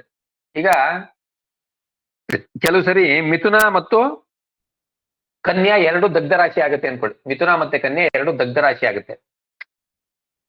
ಮೇಷ ಲಗ್ನದಲ್ಲಿ ಜನಿಸಿದವರಿಗೆ ಮಿಥುನ ಮತ್ತು ಕನ್ಯಾ 2 ದಗ್ಧ ರಾಶಿ ಆದ್ರೂ ಅದು ಅಶುಭ ಭಾವ ಆಗಿರೋದ್ರಿಂದ ಅವರಿಗೆ 3ನೇ ಭಾವದ ಅಶುಭ ಫಲ, 6ನೇ ಭಾವದ ಅಶುಭ ಫಲ ಬರಲ್ಲ, ಅವರಿಗೆ ಅನುಭವಕ್ಕೆ ಬರಲ್ಲ. ಆ ತರ ಪಾಸಿಟಿವ್ ಅಂತ. ಮತ್ತೆ ಅಶುಭ ಗ್ರಹಗಳು ಶುಭ ಭಾವದಲ್ಲಿ ಕುತ್ಕೊಂಡ್ರೆ ನೆಗೆಟಿವ್ ಅಂತ. ಅಶುಭ ಭಾವಗಳು ಶುಭ ಭಾವದಲ್ಲಿ ಕುತ್ಕೊಂಡ್ರೆ ನೆಗೆಟಿವ್ ಅಂತ. ಅಂದ್ರೆ ಶುಭ ಗ್ರಹಗಳು ಶುಭ ಭಾವದಲ್ಲಿ, ಯೋಗಿ ಶುಭ ಭಾವದಲ್ಲಿ ಇದ್ರೆ ಒಳ್ಳೇದು. ಅಶುಭ ಗ್ರಹಗಳು ಅಶುಭ ಭಾವದಲ್ಲಿ ದಗ್ಧ ರಾಶಿ ಬಂದು 3, 6, 8, 12 ಆದ್ರೆ ಅವಾಗ ಅದು ಪಾಸಿಟಿವ್ ಆಗುತ್ತೆ. ಇಲ್ಲ ಶುಭ ಗ್ರಹಗಳು ಅಶುಭ ಭಾವಕ್ಕೆ ಹೋದ್ರೆ, ಇಲ್ಲ ಅಶುಭ ಗ್ರಹಗಳು ಶುಭ ಭಾವದಲ್ಲಿ ಕೂತ್ಕೊಂಡ್ರೆ ನೆಗೆಟಿವ್ ಅಂತ. ಈಗ ಇಲ್ಲೇನಾಗುತ್ತೆ, ಯೋಗಿ ಗ್ರಹ ಇದೆಯಲ್ಲ, ಇದು ಅಕಸ್ಮಾತ್ ಅಶುಭ ಭಾವಕ್ಕೆ ಕೂತಿದ್ರುವೆ ಆ ಯೋಗ ಕ್ಯಾರೆಕ್ಟರ್ನ ಅಷ್ಟು ಕಳ್ಕೊಳ್ಳಲ್ಲ. ಅಯ್ಯೋ ನಮ್ದು ಯೋಗಿ 3ರಲ್ಲಿದೆ, 6ರಲ್ಲಿದೆ, 8ರಲ್ಲಿದೆ, 12ರಲ್ಲಿದೆ ಅಂದ್ರೆ ಅದು ಆ ದಶಾಕಾಲದಲ್ಲಿ ಆ ಯೋಗಿ ಎಫೆಕ್ಟ್ ಕೊಡುತ್ತೆ, ಒಂದು ಮಟ್ಟಕ್ಕೆ ಕೊಡುತ್ತೆ. ಯೋಗಿ ಸ್ವಂತ ನಕ್ಷತ್ರದಲ್ಲಿ ಆಯ್ತಾ ಇದ್ರೆ ಬಹಳ ಒಳ್ಳೆ ರಿಸಲ್ಟ್ ಕೊಡ್ತದೆ. ಆದ್ರೆ ಅವಯೋಗಿ ಅಶುಭ ಫಲ ಕೊಡ್ತದೆ. ಏನಿರುತ್ತೆ, ಯೋಗಿ ತನ್ನ ಸ್ವಂತ ನಕ್ಷತ್ರದಲ್ಲಿದ್ರೆ ಯೋಗ ಪ್ಲಾನೆಟ್ ಅಥವಾ ಬೇರೆ ಶುಭ ಗ್ರಹಗಳು ಸ್ವನಕ್ಷತ್ರದಲ್ಲಿದ್ರೆ ಒಳ್ಳೆ ಫಲ ಕೊಡ್ತದೆ. ಯೋಗಿ ಪ್ಲಾನೆಟ್ ಅಥವಾ ಶುಭ ಭಾವ ಅಧಿಪತಿಗಳ, ನಕ್ಷತ್ರಾಧಿಪತಿಗಳ ಶುಭ ಭಾವಗಳು ಹೇಳಿದ್ನಲ್ಲ, ಶುಭ ಭಾವಗಳ ಅಧಿಪತಿಗಳಿದ್ರಲ್ಲ, ಆ ನಕ್ಷತ್ರದ ಅಧಿಪತಿಗಳು ಅವರು ಸ್ವಂತ ನಕ್ಷತ್ರದಲ್ಲೇ ಇದ್ರೆ ಒಳ್ಳೆ ರಿಸಲ್ಟ್ ಕೊಡ್ತದೆ. ಆದ್ರೆ ಅವಯೋಗಿ ಏನಾದ್ರೂ ಓನ್ ನಕ್ಷತ್ರದಲ್ಲಿದ್ರೆ ಒಳ್ಳೆ ಫಲ ಕೊಡಲ್ಲ. ಅವಯೋಗಿ ಸ್ವಂತ ನಕ್ಷತ್ರದಲ್ಲಿ ಇರಬಾರ್ದು. ನಿಮ್ ಜಾತಕ ಚೆಕ್ ಮಾಡ್ಕೊಳ್ಳಿ. ಅವಯೋಗಿ ಸ್ವಂತ ನಕ್ಷತ್ರದಲ್ಲಿ ಇರಬಾರ್ದು. ಯೋಗಿ ಯಾವಾಗ್ಲೂ ಒಳ್ಳೆ ಫಲ ಕೊಡ್ಬೇಕು ಅಂದ್ರೆ ಅದು ಶುಭ ಭಾವದಲ್ಲಿರ್ಬೇಕು, ಶುಭ ನಕ್ಷತ್ರದಲ್ಲಿರ್ಬೇಕು, ಅವಾಗ ಒಳ್ಳೆ ಫಲ. ಯೋಗಿ ಅಂದ್ರೆ ಯೋಗಿ ಏನಾದ್ರೂ ಅಶುಭ ಭಾವದಲ್ಲಿ ಅಥವಾ ಅಶುಭ ನಕ್ಷತ್ರದಲ್ಲಿದ್ರೂ ಆ ಯೋಗ ಎಫೆಕ್ಟು ಇರ್ತದೆ ಸ್ವಲ್ಪ, ಅಂದ್ರೆ ಅಷ್ಟು ಪವರ್ಫುಲ್ ಯೋಗಿ ಅಂದ್ರೆ. ಆದ್ರೂ ಯೋಗಿ ಏನಾದ್ರೂ ಶುಭ ಭಾವದಲ್ಲಿ, ಶುಭ ನಕ್ಷತ್ರದಲ್ಲಿ ಅಥವಾ ಸ್ವಂತ ನಕ್ಷತ್ರದಲ್ಲಿದ್ರೆ ವಂಡರ್ಫುಲ್ ರಿಸಲ್ಟ್. ಆಯ್ತಾ. ಅವಯೋಗಿ ಯಾವಾಗ್ಲೂ ಅಶುಭ ಭಾವದಲ್ಲಿ ಇರ್ಬೇಕು, 3, 6, 8, 12ರಲ್ಲಿ ಇರ್ಬೇಕು, ಅವಾಗ ಅದು ಮತ್ತೆ ಅಶುಭ ನಕ್ಷತ್ರದಲ್ಲಿ, ಅಂದ್ರೆ ಅಶುಭ ಭಾವಗಳ ಅಧಿಪತಿಗಳು ಯಾರಿದ್ದಾರೆ ಆ ನಕ್ಷತ್ರದಲ್ಲಿ ಇರಬೇಕು. 3, 6, 8, 12 ಅಧಿಪತಿಗಳ ನಕ್ಷತ್ರಗಳು ಆ ನಕ್ಷತ್ರಗಳಲ್ಲಿ ಇರಬೇಕು. ಅಥವಾ ಎಕ್ಲಿಪ್ಸ್ ಆಗಿರ್ಬೇಕು, ಅಂದ್ರೆ ರಾಹು ಕೇತು ಜೊತೆ ಕನೆಕ್ಟ್ ಆಗಿರ್ಬೇಕು. ಅವಾಗ ಅದು ಶುಭ ಫಲ ಕೊಡ್ತದೆ. Negative into negative positive. 6, 8, 12ನೇ ಭಾವಗಳು ದಗ್ಧ ರಾಶಿ ಆದ್ರೆ ಒಳ್ಳೆ ರಿಸಲ್ಟ್ ಬರ್ತದೆ ಅಂತ ನಿಮ್ಗೆ ಆಲ್ರೆಡಿ ಹೇಳಿದ್ದೀನಿ. ಈ ಶುಭ ಗ್ರಹಗಳು ಅಶುಭ ರಾಶಿಯಲ್ಲಿ ಕೂತ್ಕೊಂಡ್ರೆ ಒಂದ್ ಸ್ವಲ್ಪ ಟಾಲರಬಲ್ ಗುಡ್ ರಿಸಲ್ಟ್ ಕೊಡ್ತದೆ. ಅಂದ್ರೆ ಸ್ವಲ್ಪ ಗುಡ್ ರಿಸಲ್ಟ್ ಅಂದ್ರೆ ಯಾವಾಗ ಟಾಲರಬಲ್ ಗುಡ್ ರಿಸಲ್ಟ್ ಕೊಡ್ತದೆ ಅಂದ್ರೆ ಅವು ವಕ್ರ ಆದಾಗ. ಶುಭ ಗ್ರಹಗಳು 3, 6, 8, 12ರಲ್ಲಿ ಸ್ಥಿತರಾದ್ರೆ, ಶುಭ ಗ್ರಹಗಳು 3, 6, 8ರಲ್ಲಿ ಸ್ಥಿತರಾಗಿ ವಕ್ರಿ ಆದ್ರೆ, ಶುಭ ಗ್ರಹಗಳು 3, 6, 8, 12ರಲ್ಲಿ ಸ್ಥಿತರಾಗಿ ವಕ್ರಿ ಆದ್ರೆ ಅವರು ಒಂದ್ ಸ್ವಲ್ಪ ಟಾಲರಬಲ್ ಗುಡ್ ರಿಸಲ್ಟ್ ಕೊಡ್ತದೆ. ತುಂಬಾ ಎಕ್ಸ್ಟ್ರಾರ್ಡಿನರಿ ಗುಡ್ ರಿಸಲ್ಟ್ ಅಲ್ಲ, ಸ್ವಲ್ಪ ಟಾಲರಬಲ್ ಗುಡ್ ರಿಸಲ್ಟ್ ಕೊಡ್ತದೆ. ರಾಹು ಕೇತು ಏನಾದ್ರೂ ದಗ್ಧ ರಾಶಿಲಿದ್ರೆ ಬಹಳ ಎಕ್ಸ್ಟ್ರಾರ್ಡಿನರಿ ಒಳ್ಳೆ ರಿಸಲ್ಟ್ ಕೊಡ್ತದೆ. ರಾಹು ಕೇತುನ ನಾವು ನ್ಯೂ ಟೆಕ್ನಿಕ್ಸ್ ಆಫ್ ಪ್ರಿಡಿಕ್ಷನ್ ಅಲ್ಲಿ ನೆಗೆಟಿವ್ ಗ್ರಹಗಳಂತಾನೆ ತಗೋಬೇಕು. ಅದು ಯೋಗಿ ಆಗಿದ್ರೆ ಬೇರೆ ಪ್ರಶ್ನೆ, ಆಯ್ತಾ? ಯೋಗಿ ಆಗದಾಗ ಪಾಸಿಟಿವ್ ಬರ್ತದೆ. ಅದರ್ವೈಸ್ ರಾಹು ಕೇತುನ ನೆಗೆಟಿವ್ ಆಗಿ ತಗೊಂಡು ಅವು ದಗ್ಧ ರಾಶಿಯಲ್ಲಿದ್ರೆ ಒಳ್ಳೆ, ಅಂದ್ರೆ ತುಂಬಾ ಎಕ್ಸೆಪ್ಷನಲಿ ಗುಡ್ ರಿಸಲ್ಟ್ ಕೊಡ್ತದೆ.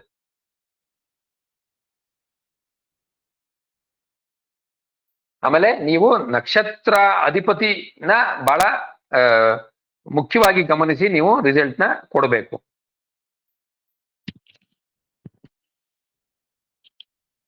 ಆಮೇಲೆ ಅಶುಭ ಗ್ರಹಗಳು ದಗ್ಧ ರಾಶಿಲಿದ್ರೆ, ಅಶುಭ ಭಾವಗಳಲ್ಲಿದ್ರೆ ಅವಾಗ ಅವರು ಒಳ್ಳೆ ರಿಸಲ್ಟ್ ಕೊಡ್ತಾರೆ. ಆದ್ರೆ ಅವರು ವಕ್ರಿ ಆಗ್ಬಾರ್ದು, ವಕ್ರಿ ಆಗಿರಬಾರ್ದು. ಅಶುಭ ಗ್ರಹಗಳು ಅಶುಭ ಭಾವದಲ್ಲಿದ್ರೆ ಎಕ್ಸ್ಟ್ರಾರ್ಡಿನರಿ ರಿಸಲ್ಟ್ ಕೊಡ್ತಾರೆ ಅಂತ ಹೇಳಿದೆ ನಿಮಗೆ, ಆದ್ರೆ ವಕ್ರಿ ಆಗಿರಬಾರ್ದು. ಸರ್ ನಮಸ್ಕಾರ. ನಮಸ್ಕಾರ, ಹೇಳಿ. ದಗ್ಧ ರಾಶಿಯಲ್ಲಿ ಯಾವುದೇ ಗ್ರಹ ಇಲ್ದಿದ್ರೆ ರಾಷ್ಟ್ರಾಧಿಪತಿನ ತಗೋಬೇಕು, ಭಾವಾಧಿಪತಿನ ತಗೋಬೇಕು? ಭಾವಾಧಿಪತಿ ತಗೋಬೇಕು. ರಾಷ್ಟ್ರಾಧಿಪತಿ ಭಾವಾಧಿಪತಿ ಏನು ವ್ಯತ್ಯಾಸ ಅಂದ್ರೆ, ನೀವು ಅದು ಭಾವ ಮಧ್ಯ ಎಲ್ಲಿದೆ ಅದು ಅಧಿಪತಿ ತಗೋಬೇಕು. ಭಾವ ಮಧ್ಯ, ಸರಿ. ಭಾವ ಮಧ್ಯನೇ ರಾಷ್ಟ್ರಾಧಿಪತಿ ಆಗಿರ್ತದೆ. ಇಲ್ಲೇನು ಈಗ ಎಲ್ಲೇ ಆಗ್ಲಿ ಭಾವ ಮಧ್ಯ ಯಾವ ಭಾವದಲ್ಲಿ ಬೀಳ್ತದೆ ಅವರೇ ಅಧಿಪತಿ ಆಗ್ತಾರೆ. ಸರಿ. ಆಮೇಲೆ ನಿಮಗೆ ಸೂರ್ಯ ಚಂದ್ರನ ಹೊರತುಪಡಿಸಿದ್ರೆ ಇನ್ನು ಎಲ್ಲಾ ಗ್ರಹಗಳಿಗೆ 2 ಭಾವಾಧಿಪತಿ ಇದೆ, ಆಯ್ತಾ? ಅದರಲ್ಲಿ ಒಂದು ದಗ್ಧ ರಾಶಿ ಆಗುತ್ತೆ, ಇನ್ನೊಂದು ದಗ್ಧ ರಾಶಿ ಆಗಲ್ಲ. ಪರಿಸ್ಥಿತಿ ಹಂಗಿರ್ತದೆ. ಒಂದು ದಗ್ಧ ರಾಶಿ ಆಗಿರುತ್ತೆ, ಇನ್ನೊಂದು ದಗ್ಧ ರಾಶಿ ಆಗಿರಲ್ಲ.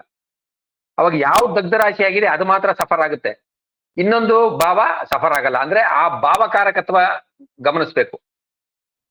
2 ಭಾವ, ಒಂದೇ ಗ್ರಹ 2 ಭಾವ ಅಧಿಪತಿ ಇದ್ದಾಗ ಆ ದಗ್ಧ ರಾಶಿ ಆಗಿರೋದು ಮಾತ್ರ ಭಾವ ಮಾತ್ರ ಸಫರ್ ಆಗುತ್ತೆ, ಇನ್ನೊಂದು ಭಾವ ಸಫರ್ ಆಗಲ್ಲ.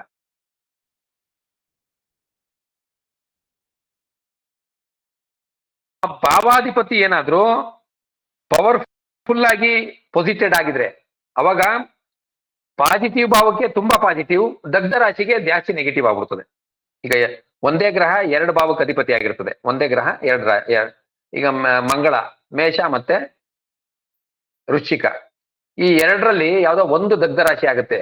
ಅವಾಗ ದಗ್ಧ ರಾಶಿ ಯಾವ್ದಾಗಿದೆ ಆ ಭಾವದ ಕಾರಕತ್ವ ಮಾತ್ರ ತೊಂದರೆ ಆಗುತ್ತೆ, ಇನ್ನೊಂದು ಭಾವದ ಕಾರಕತ್ವ ತೊಂದರೆ ಆಗಲ್ಲ. ಆದ್ರೆ ಪ್ಲಾನೆಟ್ ಏನಾದ್ರು ತುಂಬಾ ಪವರ್ಫುಲ್ ಇದ್ರೆ ದಗ್ಧ ರಾಶಿಗೆ ಜಾಸ್ತಿ ನೆಗೆಟಿವ್ ಆಗುತ್ತೆ, ಬಟ್ ಇನ್ನೊಂದು ಭಾವಕ್ಕೆ ಇನ್ನೂ ಒಳ್ಳೆ ರಿಸಲ್ಟ್. ಈ ತರ ಆಗುತ್ತೆ. ಅಕಸ್ಮಾತ್ ಆ ಗ್ರಹ ಪಾಸಿಟಿವ್ ಆಗಿದ್ದಾಗ ಆ ತರ ಆಗುತ್ತೆ, ನೆಗೆಟಿವ್ ಆಗಿದ್ದಾಗ ಏನಾಗುತ್ತೆ ಅಂದ್ರೆ ಅದು ಎಕ್ಲಿಪ್ಸ್ ಆಗಿರ್ತದೆ, ಇಲ್ಲ ನೆಗೆಟಿವ್ ಆಗಿ ಪೊಸಿಷನ್ ಆಗಿದೆ ಅಂದ್ರೆ ದುಸ್ಥಾನದಲ್ಲಿ ಕೂತಿದೆ ಅಂತ ಇದ್ದಾಗ ದಗ್ಧ ರಾಶಿ ಎಫೆಕ್ಟ್ ಚೆನ್ನಾಗಿರ್ತದೆ, ಇನ್ನೊಂದು ಭಾವದ ಎಫೆಕ್ಟ್ ಕಡಿಮೆ ಆಗ್ಬಿಡ್ತದೆ. ಅರ್ಥ ಆಯ್ತಾ? ಆಮೇಲೆ ಇನ್ನೊಂದು ಇಂಪಾರ್ಟೆಂಟ್ ವಿಚಾರ ತಿಳ್ಕೊಳ್ಳಿ. ಯೋಗಿ ಅಥವಾ ಅವಯೋಗಿ ಯಾರ್ ಕಂಜೆಕ್ಟ್ ಆಗಿರ್ತದೆ, ಯಾರ ಜೊತೆ ಸಂಯೋಗ ಆಗಿ ಯುತಿ ಆಗಿರ್ತದೆ, ಅವಾಗ ಆ ಕ್ಯಾರೆಕ್ಟರ್ನ ಇಂಬೈಬ್ ಮಾಡ್ಕೋತಾರೆ. ಅಂದ್ರೆ ಯೋಗಿ ಯಾವ ಗ್ರಹಗಳ ಜೊತೆ ಇದೆ ಆ ಗ್ರಹಗಳು ಯೋಗಿ ತರ ಆಡ್ತದೆ. ಅವಯೋಗಿ ಯಾವ ಗ್ರಹ ಜೊತೆ ಕೂತಿದೆ ಆ ಗ್ರಹನು ಅವಯೋಗಿ ತರ ಆಡ್ತದೆ. ಫಸ್ಟ್ ಏನಂದೆ, ನಿಮಗೆ ಸೆಟ್ ಕೊಟ್ಟೆ. ಏನು ಸೆಟ್ಟು? ಕೇತು ಚಂದ್ರ ಗುರು, ಶುಕ್ರ ಮಂಗಳ ಶನಿ, ರವಿ ರಾಹು ಮಂಗಳ ಅಂತ ನಿಮಗೆ ಒಂದು ಸೆಟ್ ಕೊಟ್ಟೆ. ಒಂದು ಗ್ರಹ ಯೋಗಿ ಆದ್ರೆ ಮಿಕ್ಕಿದ 2 ಗ್ರಹಗಳು ಯೋಗಿ ತರ ಆಡ್ತಾರೆ ಅಂತ. ಇಲ್ಲಿ ಇನ್ನೊಂದು ಕಾನ್ಸೆಪ್ಟ್ ಏನಂದ್ರೆ, ಯುತಿ ಆಗಿರ್ತದೆ ಕುಂಡಲಿಯಲ್ಲಿ. ಯಾವ ಗ್ರಹ ಯೋಗಿ ಅದ್ರ ಜೊತೆ ಬೇರೆ ಗ್ರಹ ಇದ್ರೆ ಅವು ಯೋಗಿ ತರ ಆಡ್ತವೆ. ಸಹಯೋಗಿ ಇದ್ರೆ ಅಲ್ಲ, ಇದು ಬರೀ ಯೋಗಿಗೆ ಮಾತ್ರ, ಯೋಗಿ ಮತ್ತು ಅವಯೋಗಿಗೆ. ಅವಯೋಗಿ ಜೊತೆ ಯಾವ ಗ್ರಹ ಇದೆ ಅದು ಏನಾಗುತ್ತೆ, ಅವಯೋಗಿ ತರ ಮಾಡ್ತದೆ. ಆಯ್ತಾ? ಇದೊಂದು ಇಂಪಾರ್ಟೆಂಟ್ ವಿಚಾರ. ಸಹಯೋಗಿ ಏನಾದ್ರುವೆ ಅಂದ್ರೆ, ಸಹಯೋಗಿ ಯೋಗಿ ನಕ್ಷತ್ರದಲ್ಲಿ ಅಥವಾ ಯೋಗಿ ಸಹಯೋಗಿ ನಕ್ಷತ್ರದಲ್ಲಿದ್ರೆ ಒಳ್ಳೆ ಯೋಗ, ವೆರಿ ಹೈ ಯೋಗ ಕೊಡ್ತದೆ. ಏನ್ ಹೇಳಿ? ಯೋಗಿ ಸಹಯೋಗಿ ನಕ್ಷತ್ರದಲ್ಲಿ, ಸಹಯೋಗಿ ಯೋಗಿ ನಕ್ಷತ್ರದಲ್ಲಿದ್ರೆ ಒಳ್ಳೆ ರಿಸಲ್ಟ್ ಕೊಡ್ತದೆ. ಇಲ್ಲಿ ನೀವು ಯೋಗಿ ಸಹಯೋಗಿ ಏನಾದ್ರು ನಕ್ಷತ್ರ ಪರಿವರ್ತನೆ ಆಗಿದೆ ನೋಡ್ಕೊಂಬಿಡಿ, ಅದು ಒಳ್ಳೆ ಯೋಗ ಬರ್ತದೆ. ಮತ್ತೆ ಅವಯೋಗಿ ಶತ್ರು ನಕ್ಷತ್ರದಲ್ಲಿದ್ರೆ, ಒಳ್ಳೆ ರಿಸಲ್ಟ್ ಕೊಡ್ತದೆ. ಅವಯೋಗಿ ಶತ್ರು ನಕ್ಷತ್ರದಿಂದ ಒಳ್ಳೆ ರಿಸಲ್ಟ್ ಕೊಡ್ತದೆ. ನಿಮಗೆ ಒಂದು ಎಕ್ಸಾಂಪಲ್ ತೋರಿಸ್ತೀನಿ, ಆಯ್ತಾ? ಇದು ಬಹಳ ಒಂಥರ ಕ್ಲಾಸಿಕಲ್ ಎಕ್ಸಾಂಪಲ್ ಇದೆ, ನೀವು ಇದನ್ನ ನೋಡ್ಬೇಕು. ಓಕೆ, 1 ನಿಮಿಷ ತೋರಿಸ್ತೀನಿ, ಸ್ಕ್ರೀನ್ ಶೇರಿಂಗ್ ಮಾಡ್ತೀನಿ.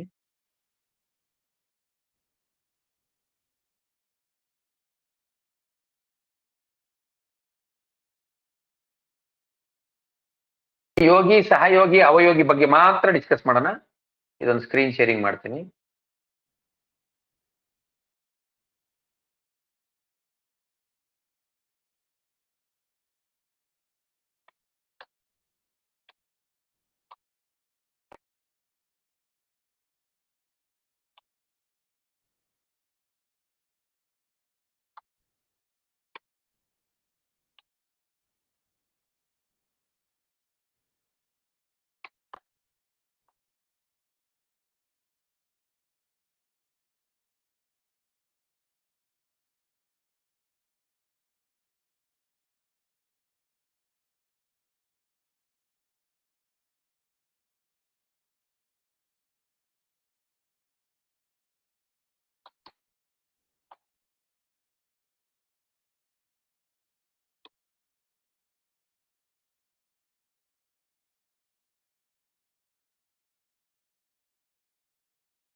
ಸ್ಕ್ರೀನ್ ಕಾಣ್ತಿದ್ಯಾ?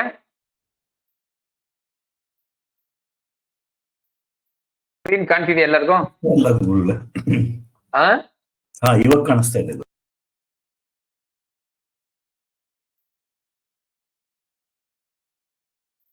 ಚಾರ್ಟ್ ಕಾಣ್ತಿದ್ಯಾ? ಕಾಣ್ತಿದೆ. ಇಲ್ಲಿ ರಾಹು ಮತ್ತೆ ಇಲ್ಲಿ ಯೋಗಿ ಯಾರು? ರಾಹು. ಯೋಗಿ ರಾಹು ಆದ್ರೆ ಅವಯೋಗಿ ಯಾರಾಯ್ತಾರೆ? ಶನಿ. ಅವಯೋಗಿ ಶನಿ, ಅವಯೋಗಿ ಸೂರ್ಯ, ಶುಕ್ರ. ಹಂಗ ಏನೇನೋ ಮಾತಾಡಬಾರ್ದು. ಪಾಯಿಂಟ್ ಈಗ ಏನು ಅಂದ್ರೆ, ರಾಹು ಯೋಗಿ ಆದ್ರೆ ಅವಯೋಗಿ ಯಾರಾಗ್ತಾರೆ? ನಿಮ್ಗೆ ಆಲ್ರೆಡಿ ಕೊಟ್ಟಿದ್ದೀನಿ ಟೇಬಲ್. ಶುಕ್ರ. ರಾಹು ಯೋಗಿ ಆದ್ರೆ ಅವಯೋಗಿ ಶುಕ್ರ, ಕರೆಕ್ಟಾ? ಸಹಯೋಗಿ ಶನಿ. ಯಾಕೆ ಸಹಯೋಗಿ ಶನಿ ಆಗ್ತಾರೆ ಅಂದ್ರೆ, ಇಲ್ಲಿ ಕೆಳಗಡೆ ಬನ್ನಿ, ಇಲ್ಲಿ ಕೆಳಗಡೆ ಕಾಣ್ತಿದ್ಯಾ? ಇಲ್ಲಿ ಇವರು ಯಾವ ಯೋಗದಲ್ಲಿ ಹುಟ್ಟಿದ್ದಾರೆ? ಕೆಳಗಡೆ ಯೋಗ ಅಂತ ಕಾಣ್ತಿದೆ, ಗ್ರೀನ್ ಅಲ್ಲಿ ಯೋಗ ಅಂತಿದೆ, ಕಾಣ್ತಿದ್ಯಾ? ವ್ಯಕ್ತಿಪಾತ ಗುರುಗಳು. ವ್ಯತಿಪಾತ ಯೋಗದಲ್ಲಿ ಹುಟ್ಟಿದರೆ. ವ್ಯತಿಪಾತ ಯೋಗ ಎಲ್ಲಿ ಬೀಳುತ್ತೆ ಅಂದ್ರೆ ಗೊತ್ತಾ ಯಾರಿಗಾರು ವ್ಯತಿಪಾತ ಯೋಗ ಎಲ್ಲಿ ಬೀಳುತ್ತೆ ಅಂತ? ಅಲ್ಲಿ ನೋಡಿ, ರಾಹು ಮುಂದೆ ಕಾಣುತ್ತೆ ನೋಡಿ, ರಾಹು ಮುಂದೆ ಏನೋ ಕೊಟ್ಟಿದ್ದಾರೆ, ಏನಿದೆ ಅದು? ಕುಂಭ ಗುರುಗಳೇ. ರಾಹು ಮುಂದೆ ಏನಿದೆ? ಕುಂಭ 12 ಡಿಗ್ರಿ ಇದೆ. 12 ಡಿಗ್ರಿ ಅಲ್ಲ, 14 ಡಿಗ್ರಿ 12 ನಿಮಿಷ. ಅದು ಕುಂಭದ್ದು ಹಿಂದ್ಗಡೆ ಇದೆಯಲ್ಲ, ಅದು ಡಿಗ್ರಿ ಅದು, ಆಯ್ತಾ? 14 ಡಿಗ್ರಿ ಅಂದ್ರೆ ಯಾವ ನಕ್ಷತ್ರ? 6 ಡಿಗ್ರಿ 40 ನಿಮಿಷದವರೆಗೆ ಮೃಗಶಿರ, ಅದು ಸಾರಿ ಧನಿಷ್ಠ ನಕ್ಷತ್ರ. 6 ಡಿಗ್ರಿ 40 ನಿಮಿಷದಿಂದ 20 ಡಿಗ್ರಿವರೆಗೆ ಯಾವ ನಕ್ಷತ್ರ? ಇಷ್ಟಾದ್ಮೇಲೆ ಯಾವುದು? ಹೇಳಿ ಹೇಳಿ ಹೇಳಿ, ಜೋರಾಗಿ ಹೇಳಿ, ಮಾತಾಡಿ. ಯಾಕೆ ಹೇಳಿದ್ರೆ ಕರೆಕ್ಟ್ ಆಗಿ ಹೇಳಿದ್ರೆ ಹೇಳಿ. ಶತಭಿಷ ಶತಭಿಷ ನಕ್ಷತ್ರ. ಶತಭಿಷ ನಕ್ಷತ್ರದ ಅಧಿಪತಿ ಯಾರು? ರಾಹು. ಸೊ ಅದಕ್ಕೇನೆ ರಾಹು ಯೋಗಿ. ಯಾಕೆಂದ್ರೆ ವ್ಯತಿಪಾತದ ಯೋಗ ಪಾಯಿಂಟ್ ಬಂದು ಕುಂಭರಾಶಿ 14 ಡಿಗ್ರಿ 12 ನಿಮಿಷ 3.79 ಸೆಕೆಂಡ್ ಅಲ್ಲಿ ಇದೆ. ಓಕೆನಾ? ಅದಕ್ಕೆ ಆಪೋಸಿಟ್ ಆಗಿ, ಕುಂಭರಾಶಿಗೆ ಆಪೋಸಿಟ್ ಆಗಿ 20 ಡಿಗ್ರಿ 52 ನಿಮಿಷದಲ್ಲಿ ಅವಯೋಗಿ ಪಾಯಿಂಟ್ ಇದೆ. ಅದು ಯಾವ ನಕ್ಷತ್ರ? 20 ಡಿಗ್ರಿ 52 ನಿಮಿಷದಲ್ಲಿ ಯಾವ ನಕ್ಷತ್ರ? ಉಬ್ಬ ನಕ್ಷತ್ರ. ಹುಬ್ಬ ನಕ್ಷತ್ರ. Very good. ಪೂರ್ವ ಫಲ್ಗುಣಿ ನಕ್ಷತ್ರ. ಅದಕ್ಕೆ ಅದು ಅವಯೋಗಿ. ಅಲ್ಲಿ ಆಪೋಸಿಟ್ ಇರುತ್ತೆ, ಅಂದ್ರೆ ಎಕ್ಸಾಕ್ಟ್ 14 ಡಿಗ್ರಿಗೆ ಆಪೋಸಿಟ್ ಅಲ್ಲ, ಅವಯೋಗಿ ಪಾಯಿಂಟ್ ಅಲ್ಲಿ ಆಪೋಸಿಟ್ ಅಲ್ಲಿ ಇದೆ, ಆಯ್ತಾ? ಇನ್ನು ಯೋಗಿ ಯಾವ ರಾಶಿಯಲ್ಲಿದೆ? ರಾಶಿ. ರಾಶಿ. ಕುಂಭರಾಶಿ ಅಧಿಪತಿ ಯಾರು? ಶನಿ ಸಹಯೋಗಿ. ರಾಶಿ ಅಧಿಪತಿ ಸಹಯೋಗಿ. ನಿಮ್ಗೆ ಕೊಟ್ಟನಲ್ಲ ಕಾನ್ಸೆಪ್ಟ್, ಆ ಪ್ರಕಾರ ಇದು ಆ ರಾಶಿ ಅಧಿಪತಿ. ಸೊ ಈಗ ಯೋಗಿ, ಸಹಯೋಗಿ, ಅವಯೋಗಿ. ಯೋಗ ಪಾಯಿಂಟ್, ವ್ಯತಿಪಾತ ಯೋಗ ಪಾಯಿಂಟ್ ಎಲ್ಲಿದೆ? ಶತಭಿಷ ಮ್ಯೂಟ್ ಮಾಡ್ಕೊಳ್ಳಿ. ಯೋಗ ಪಾಯಿಂಟ್ ಶತಭಿಷ ನಕ್ಷತ್ರದಲ್ಲಿದೆ. ಮ್ಯೂಟ್ ಮಾಡ್ಕೊಳ್ಳಿ ದಯವಿಟ್ಟು. ಯೋಗಿ ಪಾಯಿಂಟ್ ಶತಭಿಷ ನಕ್ಷತ್ರದಲ್ಲಿದೆ. ಹಾಗಾಗಿ ಲಿಂಗರಾಜ್ ಅವ್ರು ಮ್ಯೂಟ್ ಮಾಡ್ಕೋಬೇಕು. ಯೋಗಿ ಪಾಯಿಂಟ್ ಶತಭಿಷ ನಕ್ಷತ್ರದಲ್ಲಿದೆ. ಹಂಗಾಗಿ ಶತಭಿಷ ನಕ್ಷತ್ರ ಅಧಿಪತಿ ರಾಹು ಬಂದು ಯೋಗಿ ಆಗ್ತಾರೆ.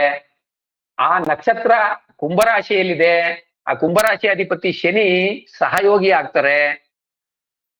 ಇಲ್ಲಿ ರಾಹು ಶನಿ ನಕ್ಷತ್ರದಲ್ಲಿ, ಇಲ್ಲ ಶನಿ ರಾಹು ನಕ್ಷತ್ರದಲ್ಲಿ ಸ್ಥಿತರಾದ್ರೆ ಏನಂತ ಹೇಳ್ದೆ ನಾನು?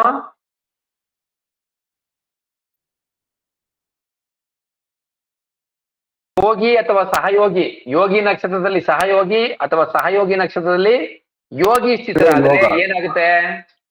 ಒಳ್ಳೆಯ ಯೋಗ. ಇಲ್ಲಿ ಏನಾಗಿ ಕೂತಿದಾರ ಇಲ್ವಾ ನೋಡೋಣ. ಫಸ್ಟ್ ಅದನ್ನ ನೋಡೋಣ. ರಾಹು ಯಾವ ನಕ್ಷತ್ರದಲ್ಲಿದೆ? ಧನಿಷ್ಠ 2 ಗುರುಗಳೇ. ರಾಹು ಯಾವ ನಕ್ಷತ್ರದಲ್ಲಿದೆ? ಮೂಲ ನಕ್ಷತ್ರ.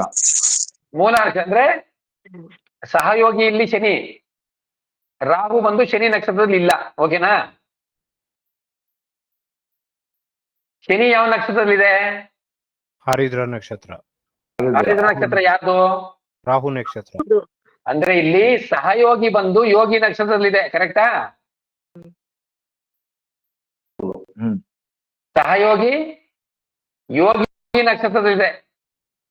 ಇದು ಒಳ್ಳೆ ಯೋಗನಾ ಅಲ್ವಾ?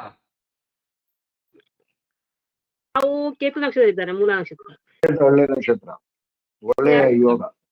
ನಾನ್ ಹೇಳದಕ್ಕೆ ಹೇಳಿ, ನಾನ್ ಹೇಳದ್ ಬಿಟ್ಟು ನೀವ್ ಇನ್ನೇನೋ ಹೇಳ್ಬೇಡಿ. ಅಲ್ಲಿಗೆ ಆಮೇಲೆ ಬರೋಣ. ನಾನು ಏನಂತ ಕೊಟ್ಟೆ ರೂಲ್ಸ್ ನಿಮಗೆ?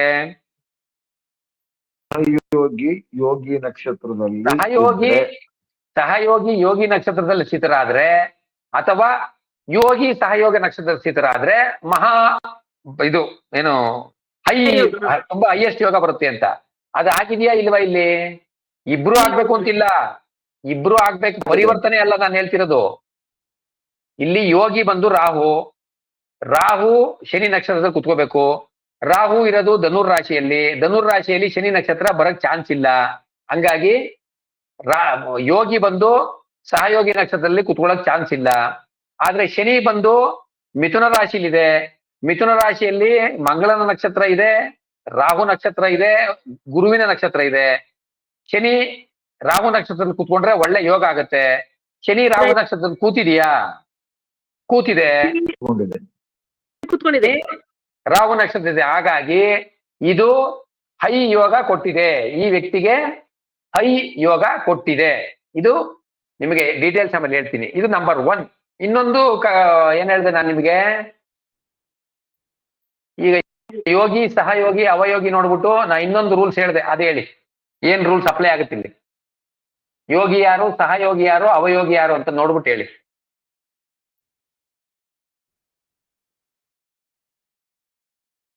ಚಂದ್ರ ಗುರು ರೂಲ್ಸ್ ಎಲ್ಲ ಒಂದು ನೋಡ್ರಲ್ಲ, ಸಡನ್ ಆಗಿ ಬರಲ್ಲ ಪಾಪ ರೂಲ್ಸು, ಆದ್ರೂ ನೋಡಿ. ಅಂದ್ರೆ ಏನಂತ ಹೇಳಿದೆ ನಿಮ್ಗೆ, ಯೋಗಿ ಜೊತೆ ಇರೋ ಗ್ರಹಗಳು ಯೋಗಿ ತರ ಆಡ್ತಾರೆ, ಅವಯೋಗಿ ಜೊತೆ ಇರೋ ಗ್ರಹಗಳು ಅವಯೋಗಿ ತರ ಆಡ್ತಾರೆ ಅಂತ. ಕರೆಕ್ಟಾ? ಹೌದು ಗುರು. ಹೇಳಿ. ಇಲ್ಲಿ ಯೋಗಿ ಯಾರು? ರಾಹು. ರಾಹು ಜೊತೆ ಯಾರಿದ್ದಾರೆ? ಶನಿ, ಶುಕ್ರ. ಈಗ ಒಂದು ಡೌಟ್ ಬರ್ತದ. ಈಗ ರಾಹು ಯೋಗಿ ತರ ಆಡ್ತದ, ಇಲ್ಲ ಶುಕ್ರ ಅವಯೋಗಿ, ಇಲ್ಲ ರಾಹು ಶುಕ್ರನ ಜೊತೆ ಇರೋದ್ರಿಂದ ರಾಹು ಅವಯೋಗಿ ತರ ಆಡ್ತದ? ಇದು ಈಗ ಪ್ರಾಬ್ಲಮ್. ಯಾಕೆಂದ್ರೆ ರಾಹು ಯೋಗಿ, ಶುಕ್ರ ಅವಯೋಗಿ. ಇಲ್ಲಿ ಯಾರು ಸ್ಟ್ರಾಂಗು? ಸ್ಟ್ರಾಂಗ್. ಹೆಂಗೆ ಶುಕ್ರ ಸ್ಟ್ರಾಂಗು? ಶುಕ್ರ ಅವಯೋಗಿ ಆಗಿದ್ದಾನೆ, ಅವಯೋಗಿನೇ ಆಗಿ ಓದ್ಬೇಕಾಯ್ತು. ಈಗ ರಾಹು ಯೋಗಿ ಅಲ್ಲ, ರಾಹು ಯೋಗಿ ಅಲ್ವಾ? Rahu strong. Rahu strong. Rahu strong. Okay. ಈಗ ರಾಹುಗೆ ಸಾರಿ ಶುಕ್ರ ಬಂದು ಶುಕ್ರನಿಗೆ ಯಾರು ಅವಯೋಗಿ? ಶುಕ್ರನಿಗೆ ಅವಯೋಗಿ ಯಾರು?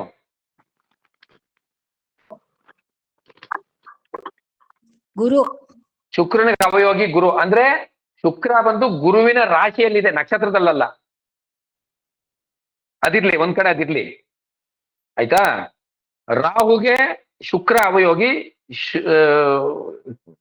ಆದ್ರೆ ರಾಹು ಬಂದು ಕೇತುವಿನ ನಕ್ಷತ್ರದಿದೆ.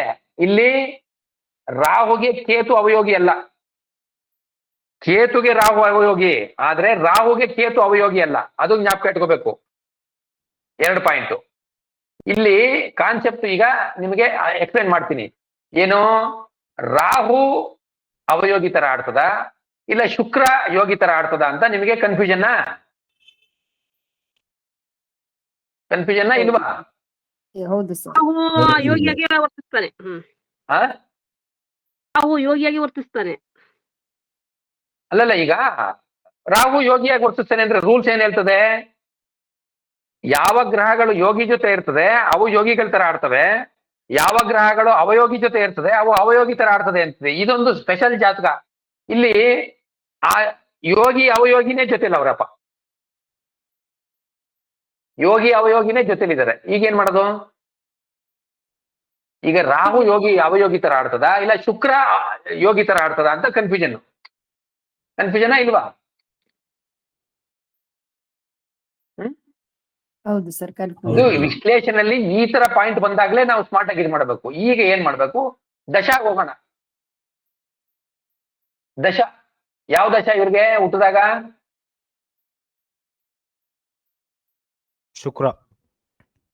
ಶುಕ್ರ ದಶೆ ಕಾಲದಲ್ಲಿ ರಾಹುನು ಅವಯೋಗಿ ತರನೇ ಆಡಿದ್ದಾರೆ. ಯಾಕೆ? ಶುಕ್ರ ಅವಯೋಗಿ, ದಶಾನಾಥ ಅವಯೋಗಿ. ಕರೆಕ್ಟಾ? ಹೌದು ಗುರುಗಳೇ. ಈಗ ಯಾವ ದಶೆ ನಡೀತಾ ಇದೆ? ರಾಹು ದಶೆ. ಈಗ ಶುಕ್ರನು ಯೋಗಿ ತರ ನಡೀತಾ ಇದೆ. ಈಗ ಕ್ಲಿಯರ್ ಆಯ್ತಾ ಪಾಯಿಂಟು? ಅಂದ್ರೆ ಅಕಸ್ಮಾತ್ ಏನಾದ್ರೂ ರಾಹು ಬಂದು ಶುಕ್ರ ನಕ್ಷತ್ರದಲ್ಲಿ ಕೂತಿದೆ, ಆದ್ರೆ ಶುಕ್ರ ರಾಹು ನಕ್ಷತ್ರದಲ್ಲಿ ಕೂತಿಲ್ಲ ಅಂದಾಗ ಶುಕ್ರ ಸ್ಟ್ರಾಂಗ್ ಆಗ್ಬಿಡೋದು. ಇಲ್ಲ ಶುಕ್ರ ತನ್ನ ಸ್ವಂತ ನಕ್ಷತ್ರದಲ್ಲಿ ಕೂತಿದೆ ಅಂದಾಗ ಅವಾಗಲೂ ಶುಕ್ರ ಸ್ಟ್ರಾಂಗ್ ಆಗೋದು. ಇಲ್ಲ ರಾಹು ನಕ್ಷತ್ರದಲ್ಲಿ ಕೂತಿದೆ, ಶುಕ್ರ ಅವಯೋಗಿ ನಕ್ಷತ್ರದಲ್ಲಿ ಕೂತಿದೆ, ಅಲ್ಲ ಸಾರಿ ಬೇರೆ ನಕ್ಷತ್ರದಲ್ಲಿ ಕೂತಿದೆ, ಶತ್ರು ನಕ್ಷತ್ರದಲ್ಲಿ ಕೂತಿದೆ ಅಂದಾಗ ಶುಕ್ರ ವೀಕ್ ಆಗೋದು. ಅವಾಗ ಡೈರೆಕ್ಟ್ ಆಗಿ ಹೇಳ್ಬೋದಿತ್ತು. ಈ ಕಂಡೀಷನ್ ಅದು ಇಲ್ಲ. ಹಾಗಾಗಿ ಶುಕ್ರ ದೇಶೆಯಲ್ಲಿ ರಾಹುನು ಅವಯೋಗಿ ತರ ಆಗಿದೆ, ರಾಹು ದೇಶೆಯಲ್ಲಿ ಶುಕ್ರನು ಯೋಗಿ ತರ ಆಗಿದೆ. ಜೊತೆಗೆ ಶನಿ ಬಂದು ರಾಹು ನಕ್ಷತ್ರದಲ್ಲಿರೋದ್ರಿಂದ ಶನಿನೂ ಯೋಗಿ ತರನಾಗಿದೆ. ಶನಿ ಭುಕ್ತಿಯಲ್ಲಿ ಅವರಿಗೆ ಹೈಯೆಸ್ಟ್ ಪೊಸಿಷನ್ಗೆ ಹೋದ್ರು, ಅವರು ಒಂದು ಹೈ ಪೊಸಿಷನ್ಗೆ ಹೋದ್ರು. ಆಯ್ತಾ? ಜೊತೆಗೆ ರಾಹು ಕೇತುನು ನೋಡ್ತಾ ಇದೆ. ನಾವು ಇನ್ನೊಂದು ರೂಲ್ಸ್ ಹೇಳ್ತೇನೆ ನಾನು, ಏನು ರಾಹು ಕೇತುಗಳು ಏನು ನೆಗೆಟಿವ್ ಪ್ಲಾನೆಟ್ ಅಂತ ತಗೋತೀವಿ. ಅವು ದಗ್ಧ ರಾಶಿಯಲ್ಲಿದ್ರೆ ಬಹಳ ಒಳ್ಳೆ ರಿಸಲ್ಟ್ ಕೊಡ್ತದೆ ಅಂತ, ಎಕ್ಸೆಪ್ಷನಲಿ ಗುಡ್ ರಿಸಲ್ಟ್ ಕೊಡ್ತದೆ ಅಂತ. ಹಾಗೇನೆ ನೆಗೆಟಿವ್ ರಾಶಿಯಲ್ಲಿ 6, 8, 12ರಲ್ಲಿ, ಇಲ್ಲಿ 6, 8, 12 ಯಾವ್ಯಾವುದು? 6 ಯಾವುದು, 8 ಯಾವುದು, 12 ಯಾವುದು? ಮೇಷ 6, ವೆರಿ ಗುಡ್. ಮಿಥುನ 8, ಆಮೇಲೆ ತುಲಾ 12. ಇಲ್ಲಿ ಕೇತು ನಮ್ಮ ಏನು ನ್ಯೂ ಟೆಕ್ನಿಕ್ಸ್ ಆಫ್ ಪ್ರಿಡಿಕ್ಷನ್ ಅಲ್ಲಿ ಕೇತುನ ನೆಗೆಟಿವ್ ಅಂತ ತಗೊಂಡು ಅದು 8ರಲ್ಲಿ ಕೂತಿದೆ, ಅದರಿಂದನೂ ಒಳ್ಳೆ ರಿಸಲ್ಟ್ ಬರುತ್ತೆ. ಮೂರನೇ ಅಧಿಪತಿ ಶನಿ 8ರಲ್ಲಿ ಕೂತಿದೆ. ಇವರಿಗೆ ದಗ್ಧ ರಾಶಿ ಯಾವುದು ಗೊತ್ತಾ? ಜಲತತ್ವ. ಯಾವ ತಿಥಿ ನೋಡ್ಕೋಬೇಕಲ್ಲ ಗುರುಗಳು? ದಗ್ಧ ರಾಶಿ ಯಾವುದು ಅಂತ ಹೇಳ್ತೀರಾ? ತಿಥಿ ಕಾಣ್ತಾ ಇಲ್ಲ. ತಿಥಿ ಸರ್ ಯಾವ್ದು ದಗ್ಧ ಇಲ್ಲ, ಪೌರ್ಣಿಮಾ ದೇವ್ ಹುಟ್ಟಿರೋದ್ರಿಂದ. ಅಮಾವಾಸ್ಯೆ ಪೌರ್ಣಮಿ ತಿಥಿ ಅಂತ ಹೇಳಿದ್ರೆ ಅಲ್ಲ, ಅಮಾವಾಸ್ಯೆ ತಿಥಿ ಅಂತ. ಸೂರ್ಯ ಚಂದ್ರ ಆಪೋಸಿಟ್ ಇದ್ದಾರೆ. ಸೂರ್ಯ ಚಂದ್ರ ಆಪೋಸಿಟ್ ಇದ್ದಾರೆ. ಜೊತೆಗೆ ಸೂರ್ಯ 24 ಡಿಗ್ರಿ ಇದೆ ತುಲಾದಲ್ಲಿ, ಚಂದ್ರ 16 ಡಿಗ್ರಿ ಇದೆ. ಸೊ 24 ಡಿಗ್ರಿಗೆ ಮೇಷರಾಶಿಯಲ್ಲಿ 24 ಡಿಗ್ರಿ ಆದ್ರೆ ಅವಾಗ ಕರೆಕ್ಟ್ 180 ಡಿಗ್ರಿ ಆಗುತ್ತೆ, ಪೌರ್ಣಮಿ ಮುಗಿದೋಗುತ್ತೆ. 24 ಡಿಗ್ರಿ -12 ಅಂದ್ರೆ ಮೇಷರಾಶಿಯಲ್ಲಿ 12 ಡಿಗ್ರಿ ಸಮಥಿಂಗ್, 12 ಡಿಗ್ರಿ 2 ನಿಮಿಷ 35 ಸೆಕೆಂಡ್ ಇಂದ ಪೌರ್ಣಮಿ ಸ್ಟಾರ್ಟ್ ಆಗುತ್ತೆ. ನೋಡಿ ಇಲ್ಲಿ ಕೊಟ್ಟಿದ್ದಾರೆ ತಿಥಿ ಪೌರ್ಣಿಮಸ್ಯ ಅಂತ ಕೊಟ್ಟಿದ್ದಾರೆ, ಮತ್ತು 60.15% ಉಳಿದಿದೆ ಅಂತ ಕೊಟ್ಟಿದ್ದಾರೆ. ಪೌರ್ಣಮಿಲಿ ಹುಟ್ಟಿರೋದ್ರಿಂದ ಯಾವುದೇ ದಗ್ಧ ರಾಶಿ ಇಲ್ಲ. ಒಂದು ಪೌರ್ಣಮಿ ಜನನ ಯಾವುದೇ ದಗ್ಧ ರಾಶಿ ಇಲ್ಲ. ಆದರೆ 3ರ ಅಧಿಪತಿ ಶನಿ 8ರಲ್ಲಿದೆ. ಸೊ 3 ದುಸ್ಥಾನ, 8 ದುಸ್ಥಾನ, ಅಗೈನ್ ಶನಿ ಪಾಸಿಟಿವ್ ಆಗಿದೆ. ಕರೆಕ್ಟಾ? ಜೊತೆಗೆ ಶನಿ ಯೋಗಿ ನಕ್ಷತ್ರದಲ್ಲಿ ಕೂತಿದೆ, ಅದು ಯೋಗಿ ತರ ಆಡ್ತಾ ಇದೆ. ಜೊತೆಗೆ ಯೋಗಿ ಸಹಯೋಗಿನ ನೋಡ್ತಾ ಇದೆ. ನೋಡಿ, ನ್ಯೂ ಟೆಕ್ನಿಕ್ಸ್ ಆಫ್ ಪ್ರಿಡಿಕ್ಷನ್ ಪ್ರಕಾರ ಇಷ್ಟೆಲ್ಲ ಏನ್ ನಾವು ಹೇಳ್ತಾ ಇದ್ದೀವಿ, ಇದೆಲ್ಲಾ ಕಾರಣದಿಂದ ಈ ಜಾತಕರು ಬಹಳ ಉತ್ತಮವಾದ ಸ್ಥಾನ ಪ್ಲಸ್ ಏನು ಜೀವನವನ್ನ ನಡೆಸ್ತಾ ಇದ್ದಾರೆ. ಇದೊಂದು ಕಾನ್ಸೆಪ್ಟ್ ಅಲ್ಲಿ ನಿಮಗೆ ಈ ತರ ಎಕ್ಸ್ಪ್ಲೈನ್ ಮಾಡ್ಬೋದು. ಅರ್ಥ ಆಯ್ತಾ ಇದು? ಸರ್ ಇದು ಯಾರ ಜಾತಕ? ಇದು ಏನಂದ್ರೆ ಕ್ಲಾಸ್ ಅಲ್ಲಿ ನಾವು ಇದನ್ನ ಡಿಸ್ಕ್ಲೋಸ್ ಮಾಡಬಾರ್ದಲ್ವಾ, ಯಾಕಂದ್ರೆ ನಮ್ಮ ಏನು ಯಾರು ಶೇರ್ ಮಾಡಿ ಅಂತ ಕೊಡ್ತಾರಲ್ಲ, ಅವಾಗ ನಾವು ಅದನ್ನ ನಿಮಗೆ ಎಕ್ಸಾಂಪಲ್ಗೆ ಹೇಳ್ತೀವಿ ಹೊರತು ಅದು ಯಾರ್ದು ಅಂತ ನಾವು ಹೇಳ್ಬಾರ್ದು ಅಂತ ಅಷ್ಟೇ.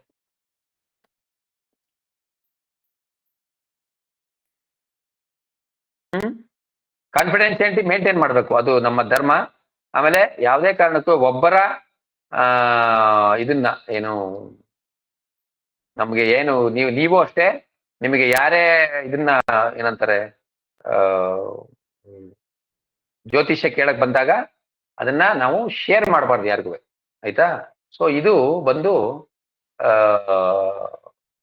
ನ್ಯೂ ಟೆಕ್ನಿಕ್ಸ್ ಆಫ್ ಪ್ರಿಡಿಕ್ಷನ್ ಪ್ರಕಾರ ಕೊನೆಯಲ್ಲಿ ಒಂದು ಬರ್ಕೊಂಬಿಡಿ, ಟೈಮ್ ಆಗ್ಬಿಟ್ಟಿದೆ. ನಿಮಗೆ ಕೊನೆಯದೊಂದು ಹೇಳ್ಬಿಡ್ತೀನಿ. 1 ಮತ್ತು 12ನೇ ತಿಥಿಯಲ್ಲಿ ಹುಟ್ಟಿದ್ರೆ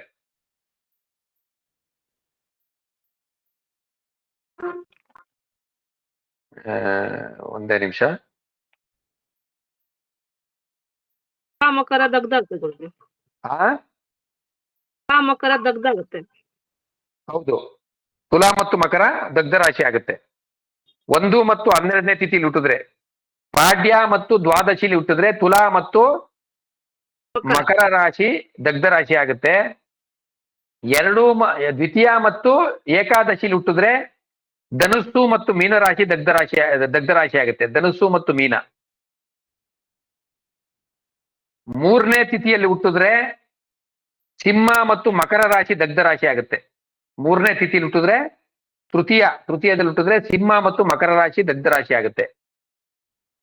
ಚತುರ್ಥಿಯಲ್ಲಿ ಹುಟ್ಟಿದ್ರೆ ವೃಷಭ ಮತ್ತು ಕುಂಭರಾಶಿ ದಗ್ಧ ರಾಶಿ ಆಗುತ್ತೆ. ವೃಷಭ ಮತ್ತು ಕುಂಭರಾಶಿ ದಗ್ಧ ರಾಶಿ ಆಗುತ್ತೆ. 5 ಮತ್ತು 8ನೇ ತಿಥಿಯಲ್ಲಿ ಹುಟ್ಟಿದ್ರೆ 5 ಮತ್ತು 8ನೇ ತಿಥಿಯಲ್ಲಿ ಹುಟ್ಟಿದ್ರೆ ಮಿಥುನ ಮತ್ತು ಕನ್ಯಾ ರಾಶಿ ದಗ್ಧ ರಾಶಿ ಆಗುತ್ತೆ. ಮಿಥುನ ಮತ್ತು ಕನ್ಯಾ ರಾಶಿ ದಗ್ಧ ರಾಶಿ ಆಗುತ್ತೆ. ಷಷ್ಠಿ ಅಂದ್ರೆ 6ನೇ ತಿಥಿಯಲ್ಲಿ ಹುಟ್ಟಿದ್ರೆ ಮೇಷ ಮತ್ತು ಸಿಂಹ ರಾಶಿ ದಗ್ಧ ರಾಶಿ ಆಗುತ್ತೆ. ಸಪ್ತಮಿಯಲ್ಲಿ ಅಂದ್ರೆ 7ನೇ ತಿಥಿಯಲ್ಲಿ ಹುಟ್ಟಿದ್ರೆ ಕಟಕ ಮತ್ತು ಧನುಸ್ಸು ರಾಶಿ ದಗ್ಧ ರಾಶಿ ಆಗುತ್ತೆ.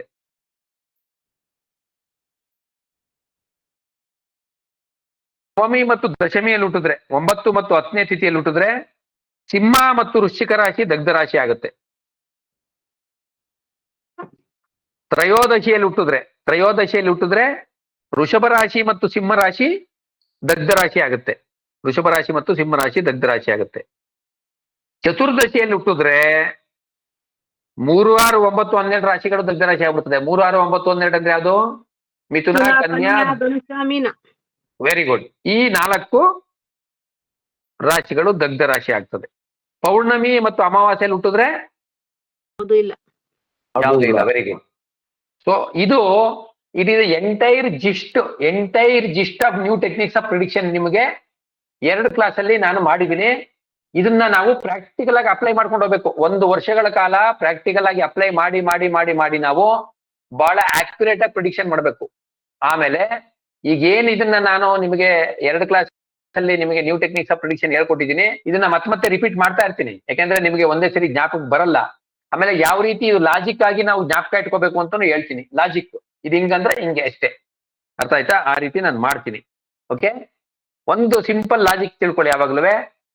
ಯೋಗಿ ಸಹಯೋಗಿ ನಕ್ಷತ್ರದಲ್ಲಿ, ಸಹಯೋಗಿ ಯೋಗಿ ನಕ್ಷತ್ರದಲ್ಲಿ ಇದ್ರೆ ಬಹಳ ಹೈ ಯೋಗ. ಅದು ಈಸಿ ಜ್ಞಾಪಕ ಇಟ್ಕೊಳಕ್ಕೆ. ಯೋಗಿನ ಯಾರ್ಯಾರು ನೋಡ್ತಾರೆ ಅವರೆಲ್ಲ ಯೋಗಿ ತರ ಮಾಡ್ತಾರೆ.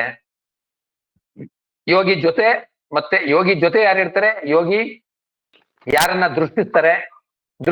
ಯೋಗಿಯ ದೃಷ್ಟಿ ಯಾರ ಮೇಲೆ ಬೀಳುತ್ತೆ ಮತ್ತು ಯೋಗಿ ಯಾರ ಜೊತೆ ಇರ್ತದೆ ಅವರು ಯೋಗಿಗಳ ತರ ಮಾಡ್ತಾರೆ. ಮತ್ತೆ ಟ್ರಿಪಲ್ ಸೆಟ್ ಆಫ್ ಪ್ಲಾನೆಟ್ ಕೊಟ್ಟಿದ್ದೀನಿ ಆ ತರ. ಅಂದ್ರೆ ಈ ಜಾತಕ ನಿಮಗೆ ತೋರಿಸಿದ್ನಲ್ಲ, ಇಲ್ಲಿ ರಾಹು ದಶೆಯಲ್ಲಿ ರಾಹು ಶುಕ್ರನನ್ನ ನೋಡುತ್ತೆ, ಶುಕ್ರನ ಜೊತೆ ಇದೆ, ಹಂಗಾಗಿ ಶುಕ್ರನು ಯೋಗಿ ತರ ಆಡುತ್ತೆ. ಶನಿ ಮತ್ತೆ ಕೇತುನ ನೋಡುತ್ತೆ, ಅದು ಯೋಗಿ ತರ ಆಡುತ್ತೆ. ಮತ್ತೆ ರಾಹು ಜೊತೆಗೆ ಸೆಟ್ಟು ಯಾವ್ಯಾವ್ದು ಸೂರ್ಯ ಮತ್ತೆ ಬುಧ ಕೊಟ್ಟಿದೆ, ಅವು ಯೋಗಿ ತರ ಮಾಡ್ತದೆ. ಇನ್ನು ಉಳಿದಿದ್ಯಾವ್ದು? ಇನ್ನು 9ನೇ ದೃಷ್ಟಿಯಲ್ಲಿ ರೆಟ್ರೋ 9ನೇ ದೃಷ್ಟಿಯಲ್ಲಿ ಮಂಗಳನ ಚಂದ್ರನ ನೋಡುತ್ತೆ, ಅದು ಯೋಗಿ ತರ ಮಾಡುತ್ತೆ. ಇನ್ನು ಉಳಿದಿದ್ ಗುರು ಒಂದೇ. ನೋಡಿದ್ರ, ಒಂದು ಯೋಗಿ ಪ್ಲಾನೆಟ್ ರಾಹು ಆಗಿ ಆ ಪ್ಲಾನೆಟರಿ ಪೊಸಿಷನ್ ಹಂಗ್ ಕುತ್ಕೊಳ್ಳಾಗಿ ಒಂದು ಗ್ರಹ ಬಿಟ್ಟು ಸೂರ್ಯ, ಚಂದ್ರ, ಮಂಗಳ, ಬುಧ, ಶುಕ್ರ, ಶನಿ ಇಷ್ಟು ಗ್ರಹಗಳು ಎಲ್ಲ ಯೋಗಿ ತರ ಆಡಕ್ ಶುರು ಮಾಡ್ಬಿಟ್ರು. ಇನ್ನು ಒಳ್ಳೆ ಯೋಗ ತಾನೆ. ರಾಹು ದಶೆ ಇನ್ ಹೆಂಗಿರ್ತದೆ? ಚೆನ್ನಾಗಿರಲ್ವಾ? ಏನಾದ್ರು ಡೌಟ್ಸ್ ಇದ್ರೆ ಕೇಳಿ ದಯವಿಟ್ಟು.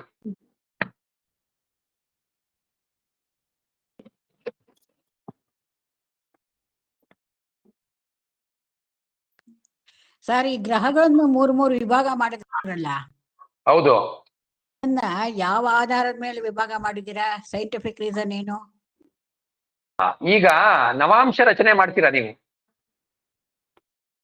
ನವಾಂಶ ರಚನೆ ಮಾಡ್ತೀರಲ್ವಾ, ಹ್ಮ್ ಯಾವ ಯಾವ ಗ್ರಹಗಳ ಪಾದಗಳು, 4 ಪಾದಗಳು ಬರ್ತದೆ, ಒಂದು ಗ್ರಹಕ್ಕೆ 4 ಪಾದ ಬರುತ್ತೆ, ಕರೆಕ್ಟ್? ಈಗ ಕೇತು ನಕ್ಷತ್ರದಲ್ಲಿ ನವಾಂಶ ಕಂಡುಹಿಡಿಬೇಕು. ಕೇತು ನಕ್ಷತ್ರದ 1ನೇ ಪಾದ ಯಾವ ನವಾಂಶ ಬರ್ತದೆ?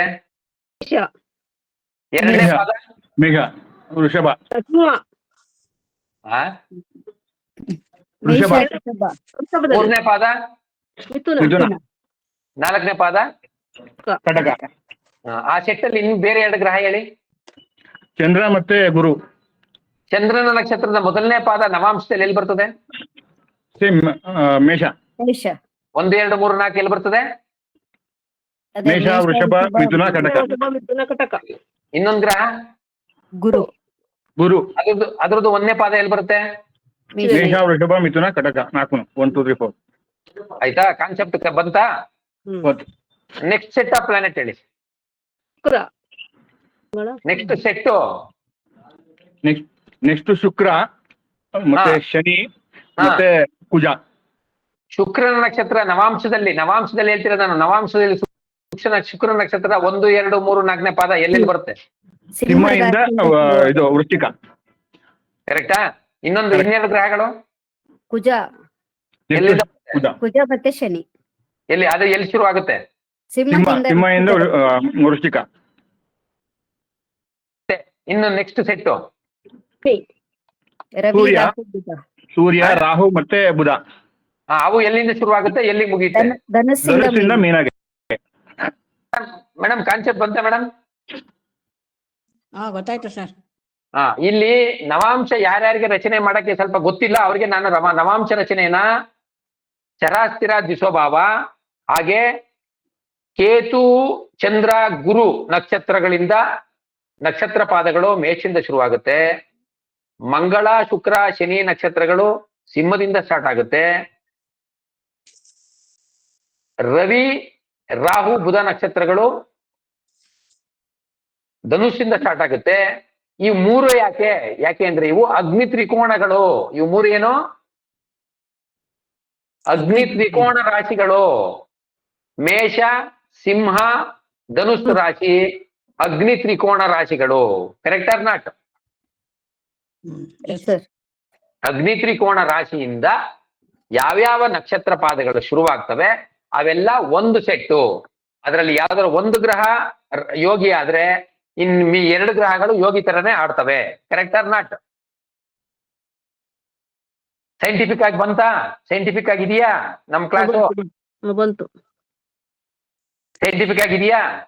ಸರ್ ಅಂದ್ರೆ ನೀವು ಕೇಳೋ ಪ್ರಶ್ನೆಗೆ ದೇವರು ಶಕ್ತಿ, ಉತ್ತರ ಮಾಡೋ ಶಕ್ತಿ ದೇವರು, ಉತ್ತರಿಸೋ ಶಕ್ತಿ ದೇವರು ಕೊಟ್ಟಿದ್ದಾನಲ್ವಾ? ಲಾಜಿಕ್ ಆಗಿದೆ ಸರ್. ಸರ್ ಲಾಜಿಕ್ ಅಂದ್ರೆ ಆಗಿ ಹೇಳ್ಕೊಡ್ತೀರಾ? ಅಲ್ಲಲ್ಲ, ನಿಮಗೆ ತಲುಪಬೇಕು. ನನ್ನ ಹತ್ರ ಇದ್ರೆ ಅದು ಸಾಕಾಗಲ್ಲ, ನಿಮಗೆ ತಲುಪಬೇಕು. ಸರ್ ಅಂದ್ರೆ ಈ ದಶಾಕ್ರಮ ನವಾಂಶ, ದಶಾಕ್ರಮ ಅಲ್ಲ, ನವಾಂಶ. ದಶಾಕ್ರಮ ಎಲ್ಲಿ ಬರುತ್ತೆ? ಅಲ್ಲ, ದಶಾಕ್ರಮ ಕೇತು, ಶುಕ್ರ, ರವಿ, ಚಂದ್ರ, ಕುಜ, ರಾಹು, ಗುರು, ಶನಿ, ಬುಧ ಅದು ಆರ್ಡರ್ ಇದೆ ಅಲ್ವಾ? ಅದೊಂದು 3 ಭಾಗ ಮಾಡ್ಕೊಂತ ಬಂದ್ರೆ ಅವಾಗ ಈ 3 ಗ್ರಹಗಳೇ ಬರುತ್ತೆ. ಕೇತು ಶುಕ್ರ, ಕೇತು ಶುಕ್ರ, ನೆಕ್ಸ್ಟ್ ರವಿ, ಇಲ್ಲ, ತಪ್ಪು ಹೇಳ್ತಾ ಇದೀರಿ. ಕೇತು, ಚಂದ್ರ, ಗುರು. ಅಲ್ಲ, ನಾ ಅದ್ ಹೇಳ್ತಿಲ್ಲ ಸರ್, ಈ 3 ಹೆಂಗ್ ಬಂತು ಅಂತ. ನವಾಂಶ ನವಾಂಶಕ್ರಮದಲ್ಲಿ ದಶಾಕ್ರಮ ಅಲ್ಲ. ಆ ದಶಾಕ್ರಮನು 3 ಹಿಂಗ ಬರ್ಕೊಂಡ್ರೆ ಟ್ರಯಾಂಗಲ್ ಟೈಪ್ ಅಲ್ಲಿ ಈ 3 ಬರುತ್ತೆ ಅಂತ. ಇಲ್ಲ, ಕನ್ಫ್ಯೂಸ್ ಮಾಡ್ಕೋಬೇಡಿ. ದಶಾಕ್ರಮ ಎಲ್ಲಿ ಬರ್ತದೆ? ಕೇತು ಆದ್ಮೇಲೆ ಶುಕ್ರ ಆದ್ಮೇಲೆ ರವಿ. ಅವು 3 ಡಿಫರೆಂಟ್. ಹಾಗಲ್ಲ ಸರ್, ನಾನು ಹಾಗೆ ಹೇಳ್ತಿಲ್ಲ. ಇವಾಗ ABC ಒಂದು ಟ್ರಯಾಂಗಲ್ ಅಂದ್ಕೊಂಡ್ರೆ ABBCCD ಅಲ್ವಾ? ಈ ನೀವು ಆ ರೀತಿ ಟ್ರಯಾಂಗಲ್, ನೀವು ಮ್ಯಾಥಮೆಟಿಕ್ಸ್ ಎಕ್ಸ್ಪರ್ಟ್, ಪಾಪ ಬೇರೆಯವ್ರಿಗೆ ಹಂಗೆ ಕ್ಯಾಚ್ ಆಗಲ್ಲ. ದಯವಿಟ್ಟು ನೀವ್ ಹೇಳೋದು ಕನ್ಫ್ಯೂಸ್ ಆಗ್ಬಿಡ್ತದೆ, ಬೇಡ. Correct, you are right. ಯಾಕಂದ್ರೆ ನೀವು ಕೇತು ಅಲ್ಲಿಂದ 2 ಗ್ರಹ ಬಿಟ್ಟು 3ನೇ ಗ್ರಹಕ್ಕೆ ಹೋಗಿ ಅಂತ ನೀವ್ ಹೇಳೋದು. ಹೌದು, ಅಲ್ಲ 3 ಬಂದ್ರೆ ಅವಾಗೆಲ್ಲ ಆರ್ಡರ್ ಆಗತ್ತೆ 3 ಸೈಡ್ಸ್ಗೂ ಕರೆಕ್ಟ್ ಆಗಿ. ಒಪ್ಕೋತೀನಿ, ಕರೆಕ್ಟ್. ಅದು ಪಾಪ ಬೇರೆಯವ್ರಿಗೆ ಕನ್ಫ್ಯೂಸ್ ಆಗಬೇಡಿ. ಇನ್ನೇನಾದ್ರು ಡೌಟ್ಸ್ ಇದ್ರೆ ದಯವಿಟ್ಟು ಕೇಳಿ. Any doubts?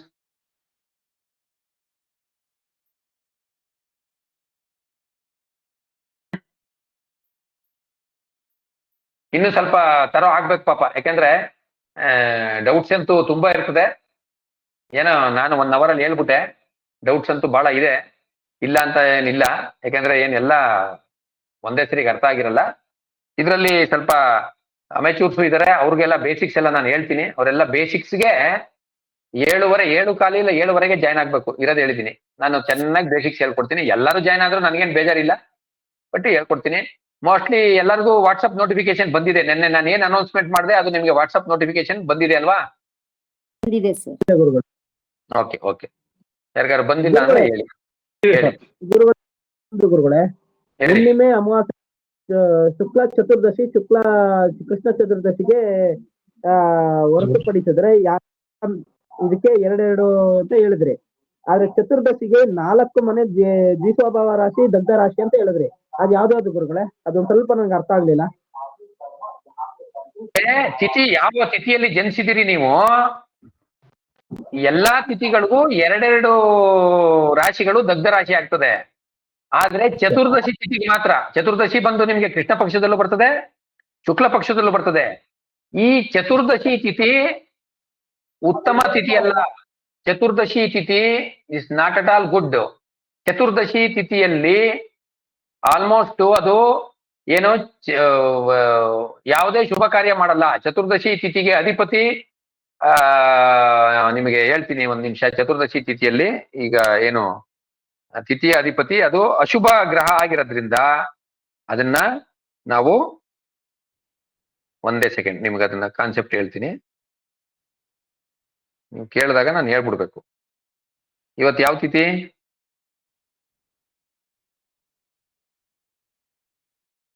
ಇವತ್ತು ಕೃಷ್ಣ ದಶಮಿ ಅಲ್ವಾ? ದಶಮಿ. ಚತುರ್ದಶಿ ಬಂದು 25ನೇ ತಾರೀಕು.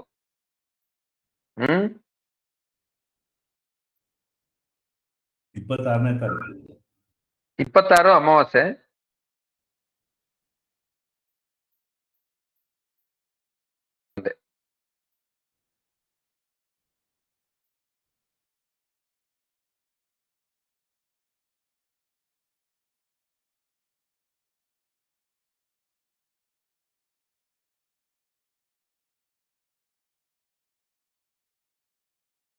ಇಪ್ಪತ್ತೈದು 5/2025.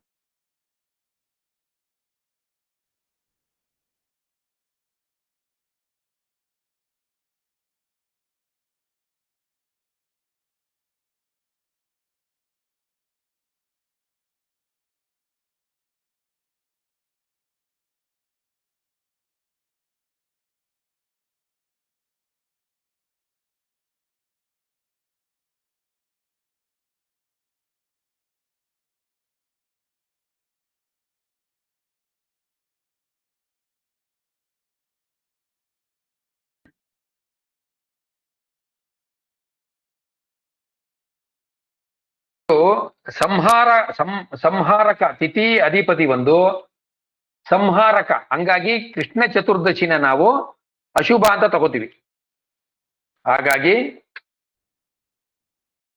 ಚತುರ್ದಶಿಯಲ್ಲಿ ಜನಿಸಿದ್ರೆ ದ್ವಿಸ್ವಭಾವ ರಾಶಿಗಳು 4 ರಾಶಿಗಳು ದಗ್ಧ ರಾಶಿ ಆಗ್ತವೆ. ಅದು ಶುಕ್ಲ ಚತುರ್ದಶಿ ಇರ್ಬೋದು, ಕೃಷ್ಣ ಚತುರ್ದಶಿ ಇರ್ಬೋದು. ತಿಥಿಗೆ ನಾನು ಅಧಿಪತ್ಯಗಳು ಹೇಳ್ಕೊಂಡ್ ಬರ್ತೀನಿ. ಈಗ ಸಂಕಟಹರ ಚತುರ್ಥಿ ಯಾವಾಗ ಮಾಡ್ತೀರಿ? ಅದನ್ನ ಸಂಕಟಹರ ಇದನ್ನ ಯಾವಾಗ ಮಾಡ್ತೀರಿ ನೀವು ಜನರಲಿ? ಕೃಷ್ಣ ಪಕ್ಷ ಚೌತಿ ದಿನ. ಬಟ್ ಕೃಷ್ಣ ಪಕ್ಷ ಚತುರ್ಥಿಲಿ ಮಾಡಲ್ವಾ? ಅವಾಗ ಏನ್ ಮಾಡ್ತೀರಾ? ಕೃಷ್ಣ ಪಕ್ಷ ಚತುರ್ಥಿಲೇ ಮಾಡೋದು ಸರ್, ಸಂಕಷ್ಟಹರ ಚತುರ್ಥಿ. ಕೃಷ್ಣ ಪಕ್ಷ ಮಾಡೋದು. ಶುಕ್ಲ ಪಕ್ಷದಲ್ಲಿ ಏನ್ ಶುಕ್ಲ ಪಕ್ಷ ಚತುರ್ಥಿಲಿ ಏನ್ ಮಾಡ್ತೀರಿ? ವಿನಾಯಕ ಚೌತಿ ಮಾಡ್ತೀವಿ. Very good. ವಿನಾಯಕ ಚೌತಿ ಈ ಚತುರ್ಥಿಯಲ್ಲಿ, ಅಂದ್ರೆ ಚತುರ್ಥಿಯಲ್ಲಿನೇ ಗಣಪತಿ ಪೂಜೆ ಮಾಡೋದು. ಯಾಕೆ? ಗಣಪತಿ ಹುಟ್ಟಿದ ಅಂತ. ಗಣಪತಿ ಹುಟ್ಟಿದ ಅಂತ. ಅಂದ್ರೆ ಚತುರ್ಥಿ ತಿಥಿ ಅಧಿಪತಿ ಗಣಪತಿ. ಚತುರ್ಥಿ ಇದೆಯಲ್ಲ, 4ನೇ ತಿಥಿಗೆ ಅಧಿಪತಿ ಗಣಪತಿ. ಗೌರಿ ಹಬ್ಬ ಯಾವಾಗ ಮಾಡೋದು? ತೃತೀಯ ತಿಥಿಯ ಅಧಿಪತಿ ಯಾರು? ಗೌರಿ. ನಾಗಪೂಜೆ ಯಾವಾಗ ಮಾಡೋದು? ಪಂಚಮಿ. ಪಂಚಮಿ ತಿಥಿ ಅಧಿಪತಿ ಸರ್ಪ. ಸುಬ್ರಹ್ಮಣ್ಯ ಪೂಜೆ ಯಾವಾಗ ಮಾಡೋದು? ಷಷ್ಠಿ. ಷಷ್ಠಿ ತಿಥಿ ಅಧಿಪತಿ ಯಾರು? ಸುಬ್ರಹ್ಮಣ್ಯ. ಸುಬ್ರಹ್ಮಣ್ಯ. ಷಷ್ಠಿ ತಿಥಿ ಅಧಿಪತಿ ಯಾರು? ಸುಬ್ರಹ್ಮಣ್ಯ. ರಥಸಪ್ತಮಿ ಸೂರ್ಯನ ಪೂಜೆ ಮಾಡೋದು ಯಾವಾಗ? ಸಪ್ತಮಿ. ಸಪ್ತಮಿ ತಿಥಿ ಅಧಿಪತಿ ಯಾರು? ಸೂರ್ಯ. ಸೂರ್ಯ. ಕಾಲಭೈರವರದ್ದು ಯಾವಾಗ ಪೂಜೆ ಮಾಡೋದು? ಅಷ್ಟಮಿ. ಅಷ್ಟಮಿ. ಆಯ್ತು. ದುರ್ಗೆದು? ಅಷ್ಟಮಿ. ಸಪ್ತಮಿ. ದುರ್ಗೆ ಅಷ್ಟಮಿ. ನವಮಿ. ಅಷ್ಟಮಿ ಅಧಿಪತಿ ಬಂದು ಕಾಲಭೈರವರು, ನವಮಿ ಅಧಿಪತಿ ಬಂದು ದುರ್ಗೆ. ದಶಮಿ ಯಾರು ಗೊತ್ತಾ? ಅಧಿಪತಿ ದಶಮಿಲಿ ಏನ್ ಮಾಡ್ತಾರೆ ಗೊತ್ತಾ? ವಿಜಯದಶಮಿ. ವಿಜಯದಶಮಿ ಸರಿ, ಆದ್ರೆ ದಶಮಿ ತಿಥಿ ಅಧಿಪತಿ ಯಮ. ದಶಮಿ ತಿಥಿ ಅಧಿಪತಿ ಯಮ. ಏಕಾದಶಿಲಿ ಏನ್ ಮಾಡ್ತೀರಿ? ಯಾರು ಪೂಜೆ ಮಾಡ್ತೀರಿ? ನಾರಾಯಣ. ಏಕಾದಶಿ ತಿಥಿ ಅಧಿಪತಿ ವಿಷ್ಣು.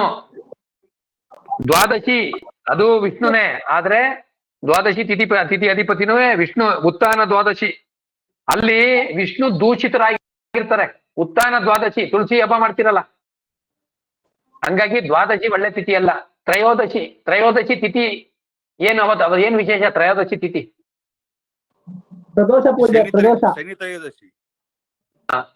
ಏನಾಗುತ್ತೆ ಪ್ರದೋಷ ಪೂಜೆ ಮಾಡಿದ್ರೆ? ಏನಾಗುತ್ತೆ? ಈಶ್ವರನ ಪೂಜೆ ಮಾಡೋದು.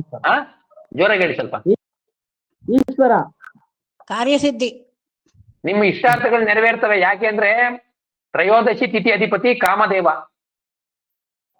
ಎರಡನೇ ತಿಥಿ ಅಧಿಪತಿ ಯಾರು? ಬ್ರಹ್ಮ. ಮೊದಲನೇ ತಿಥಿ ಅಧಿಪತಿ ಅಗ್ನಿ. ಹಿಂಗೆ ಪ್ರತಿಯೊಂದು ತಿಥಿಗಳಿಗೂ ದೇವತೆಗಳಿದ್ದಾರೆ.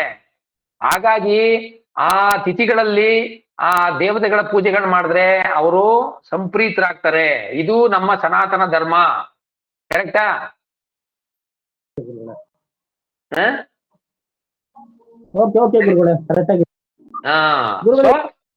ಹಾಗಾಗಿ ಚತುರ್ದಶಿಯಲ್ಲಿ ಅದು ಬಂದು ಸ್ವಲ್ಪ ನಿಮಗೆ ಕರೆಕ್ಟ್ ಆಗಿ ಹೇಳ್ಬೇಕು ಅಂದ್ರೆ ಅಮಾವಾಸ್ಯೆ ಹಿಂದೆ ಮುಂದೆ ಈ ಮಾಟ ಮಂತ್ರ ಮಾಡ್ತಾರೆ, ಗೊತ್ತಲ್ವಾ?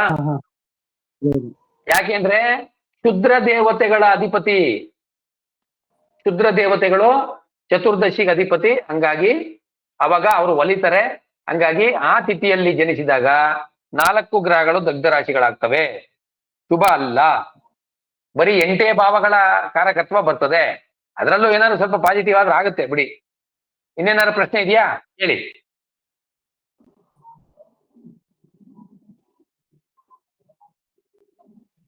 ಏನಾದ್ರು ಪ್ರಶ್ನೆ ಇಲ್ಲ ಅಂದ್ರೆ ಕ್ಲಾಸ್ ಕ್ಲೋಸ್ ಮಾಡೋಣ. ದಯವಿಟ್ಟು ಏನಾದ್ರು ಪ್ರಶ್ನೆ ಇದ್ರೆ ಕೇಳಿ. ಗುರುಗಳೇ, ಈಗ ಇಂಥ ತಿಥಿ ದಿವಸ ಇಂಥ ರಾಶಿನೇ ದಗ್ಧ ರಾಶಿ ಆಗುತ್ತೆ ಅಂತ ಅದು ಹೇಗೆ ಗುರುಗಳೇ? ಅದು ಲಾಜಿಕ್ ಅದು ಹೇಗೆ ಅಂತನಾ ಪ್ರಶ್ನೆ? ಇಂಥದೇ ರಾಶಿ ಆಗುತ್ತೆ ಅಂತ ಹೇಗೆ ಹೇಳೋದು? ಅಂದ್ರೆ ಈಗ ನಮ್ಮ ಯಾರು ಶೇಷಾದ್ರಿ ಅಯ್ಯರ್ ಅವರು ರಿಸರ್ಚ್ ಮಾಡಿ ಇಂತಿಂತ ತಿಥಿಗಳಿಗೆ ಯಾರು ಅಧಿಪತ್ಯ ಇದ್ದಾರೆ, ಈ ತಿಥಿಗೆ ಒಬ್ರು ಅಧಿಪತಿ ಇರ್ತಾರೆ. ಈಗ ನಿಮ್ಗೆ ಹೇಳದ್ನಲ್ಲ, ಅದಕ್ಕೆ ಯಾವ ಭಾವಕ್ಕೆ ಅವರು ಫಲ ಕೊಡಲ್ಲ. ಈಗ ಫಾರ್ ಎಕ್ಸಾಂಪಲ್ ಹೇಳ್ತೀನಿ, ಒಂದ್ ನಿಮಿಷ. ಇಲ್ಲಿ ಏನಿದೆ, ತುಲಾ ಮತ್ತು ಮಕರ. ತುಲಾ ಮತ್ತು ಮಕರ ಇದರಲ್ಲಿ ಯಾವ್ದ್ರಲ್ಲಿ? ನಮ್ಮ ಬಚಕ್ರದಲ್ಲಿ 7 ಮತ್ತೆ 10ನೇ ಇದಾಗ್ತವೆ, ರಾಶಿಗಳಾಗ್ತವೆ. 7 ಮತ್ತೆ 10ನೇ ರಾಶಿಗಳಾಗ್ತವೆ. ಅಂದ್ರೆ ಅಗ್ನಿ ಏನಿದೆ, ಅಗ್ನಿ ಇದೆಯಲ್ಲ, 1ನೇ ತಿಥಿಗೆ ಅಧಿಪತಿ ಅಗ್ನಿ, ಮತ್ತೆ ದ್ವಾದಶಿಗೆ ವಿಷ್ಣು ಏನಿದ್ದಾರೆ, ದೂಷಿತ ವಿಷ್ಣು. ಇವರು ಅಂದ್ರೆ ನಿಮ್ಗೆ ಪುರಾಣದಲ್ಲಿ ಏನ್ ಹೇಳ್ತಾರೆ, ಬೃಂದ ತುಳಸಿ ಅವರ ಪತಿವ್ರತ ಇದ್ದಾಗ ಆ ಬೃಂದನ ಗಂಡ ಯಾರು ಶಂಖಚೂಡನ್ನ ಸಂಹಾರ ಮಾಡಕ್ ಆಗಲ್ಲ ಅಂದಾಗ ಅವಾಗ ಪುರಾಣದ ಪ್ರಕಾರ ಹೇಳ್ತಾರೆ. ಹಂಗಾಗಿ ಸಪ್ತಮ ಸಫರ್ ಆಗುತ್ತೆ. ಸಪ್ತಮ ಬಂದು ಸಫರ್ ಆಗುತ್ತೆ. ದ್ವಾದಶಿಗೆ ಸಪ್ತಮಕ್ಕೆ ಕನೆಕ್ಟ್ ಆಯ್ತಾ? ಅದೇ ರೀತಿ ಎರಡನೇದು ದ್ವಿತೀಯ ಮತ್ತು ಲಾಭ ತಿಥಿ ಅಂದ್ರೆ ಏಕಾದಶಿ ತಿಥಿ ಇದ್ದಾಗ ನಿಮಗೆ ಧನುಸ್ಸು ಮತ್ತು ಮೀನರಾಶಿ ಇದೆರಡಕ್ಕೂ ಅಧಿಪತಿ ಗುರು. ಈ 2 ದಿಸೋಭವ ರಾಶಿಗಳು. ಈ ಅಂದ್ರೆ ಧರ್ಮ ಮತ್ತು ಮೋಕ್ಷ ಇವು ನಿಮಗೆ ಫಲ ಕೊಡಲ್ಲ ಅಂತ ಈ ಒಂದು ಕಾನ್ಸೆಪ್ಟ್ ಅಲ್ಲಿ ಮಾಡಿದರೆ. ಇದ್ರ ಬಗ್ಗೆ ಇನ್ನೂ ಒಂದಷ್ಟು ರಿಸರ್ಚ್ ನಡೀತಾ ಇದೆ, ಅದನ್ನ ನಿಮಗೆ ಖಂಡಿತ ಹೇಳ್ಕೊಡ್ತೀನಿ, ನಾನು ತಿಳಿಸ್ಕೊಡ್ತೀನಿ ನಾನು. ಆ ರೀತಿ ಪ್ರತಿಯೊಂದು ತಿಥಿಗಳಿಗೂ ಆ ಅಧಿಪತ್ಯದ ಮೇಲೆ, ತಿಥಿಗಳ ಅಧಿಪತ್ಯದ ಮೇಲೆ ಏನನ್ನ ದಗ್ಧ ರಾಶಿಗಳನ್ನ ಕೊಟ್ಟಿದ್ದಾರೆ. ಒಳ್ಳೆ ಪ್ರಶ್ನೆ. ಇದನ್ನ ರಿಸರ್ಚ್ ಇನ್ನು ನಡೀತಾ ಇದೆ. ನಿಮಗೆ ಖಂಡಿತವಾಗ್ಲೂ ಬರೋ ಕ್ಲಾಸಲ್ಲಿ ಎಸ್ಪೆಷಲಿ ಈ ಪ್ರಶ್ನೆ ನಾನು ಖಂಡಿತವಾಗಿ ಜ್ಞಾಪಕ ಇಟ್ಕೊಂಡು ನಿಮ್ಗೆ ಹೇಳ್ತೀನಿ. ನಾನು ಇದ್ರ ಬಗ್ಗೆ ಬಹಳ ರಿಸರ್ಚ್ ಮಾಡ್ತಾ ಇದ್ದೀನಿ. ಅದು ಕಾನ್ಸೆಪ್ಟು ಆಮೇಲೆ ಲಾಜಿಕ್ ಹೆಂಗ್ ಜ್ಞಾಪಕ ಇಟ್ಕೊಳ್ಳೋದು ಇದನ್ನ ಅಂತಾನು ಹೇಳ್ತೀನಿ. ಏನಾದ್ರು ಪ್ರಶ್ನೆ ಇದೆಯಾ?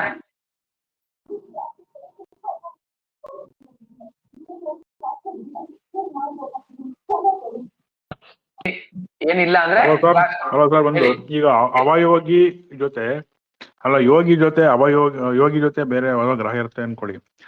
ಅವೆರಡು ಗ್ರಹಗಳು ಪರಸ್ಪರ ಶತ್ರು ಗ್ರಹ ಆಗಿದ್ರೆ ಶತ್ರು ಗ್ರಹ ಆಗೋದು ಅದು ನೀವು ಏನು ಬೇರೆ ಲಿಖದಲ್ಲಿ ಈಗ ಸೂರ್ಯ ಮತ್ತೆ ಶನಿ ಒಟ್ಟಿಗೆ ಇರ್ತಾರೆ ಅನ್ಕೊಳ್ಳಿ. ಸೂರ್ಯ ಯೋಗಿ ಆಯ್ತಾ, ಶನಿ ಜೊತೆಲೇ ಇದೆ, ಅವಾಗ ಶನಿನೂ ಯೋಗಿ ತರನೇ ಮಾಡ್ತದೆ. ಶನಿನೂ ಯೋಗಿ ರೀತಿನೇ ಆಕ್ಟ್ ಮಾಡುತ್ತೆ. ಕ್ಲಿಯರ್ ಆಯ್ತಾ ನಿಮ್ doubt? Okay sir. Okay sir, Yogi ಏನಾದ್ರೂ ವಕ್ರತ್ವ ಹೊಂದಿದ್ರೆ ಏನಾದ್ರೂ ವ್ಯತ್ಯಾಸ ಆಗತ್ತ ಫಲಗಳು? ಹೌದೌದೌದು. ಯೋಗಿ ವಕ್ರಿ ಆದಾಗ ಶುಭ ಫಲಗಳು ಕಡಿಮೆ ಆಗುತ್ತೆ, ಬಟ್ ಅವ್ರು ಯೋಗ ಕ್ಯಾರೆಕ್ಟರ್ ಉಳಿಸ್ಕೋತಾರೆ. ಆದ್ರೆ ಯೋಗಿ ವಕ್ರಿ ಆಗಬಾರ್ದು ಅದೊಂದು. ಆಮೇಲೆ ರಾಹು ಕೇತುಗಳಿಗೆ ಎಕ್ಸೆಪ್ಷನ್ ಅದು, ಯಾಕಂದ್ರೆ ರಾಹು ಕೇತುಗಳು ಯಾವಾಗ್ಲೂ ವಕ್ರಿನೇ. ಸರಿ. ಬೇರೆ ಗ್ರಹ ರಾಹು ಕೇತು ಬಿಟ್ಟು ಬೇರೆ ಗ್ರಹ ವಕ್ರ ಆದಾಗ ಸ್ವಲ್ಪ ವಕ್ರ ಆದಾಗ ಶುಭ ಫಲ ಸ್ವಲ್ಪ ಕಡಿಮೆ ಆಗುತ್ತೆ ಅಷ್ಟೇ. ಓಕೆ. ಗುರುಗಳೇ, ಯೋಗಿ ಜೊತೆ ಇದ್ದಾಗ ಅಷ್ಟ ಏನಾರ ಆದಾಗ, ಅಷ್ಟ ಆದಾಗ ಸ್ವಲ್ಪ ಫಲ ಕೊಡೋದು ಕಡಿಮೆ. ಅಷ್ಟ ಆಗಿದ್ದು ಪುಷ್ಕರಾಂಶದಲ್ಲಿ ಇದ್ರೆ ಫಲ ಕೊಡುತ್ತೆ, ಇಲ್ಲ ಅಷ್ಟ ಆಗ್ಬಿಟ್ರೆ ಫಲ ಕೊಡಲ್ಲ.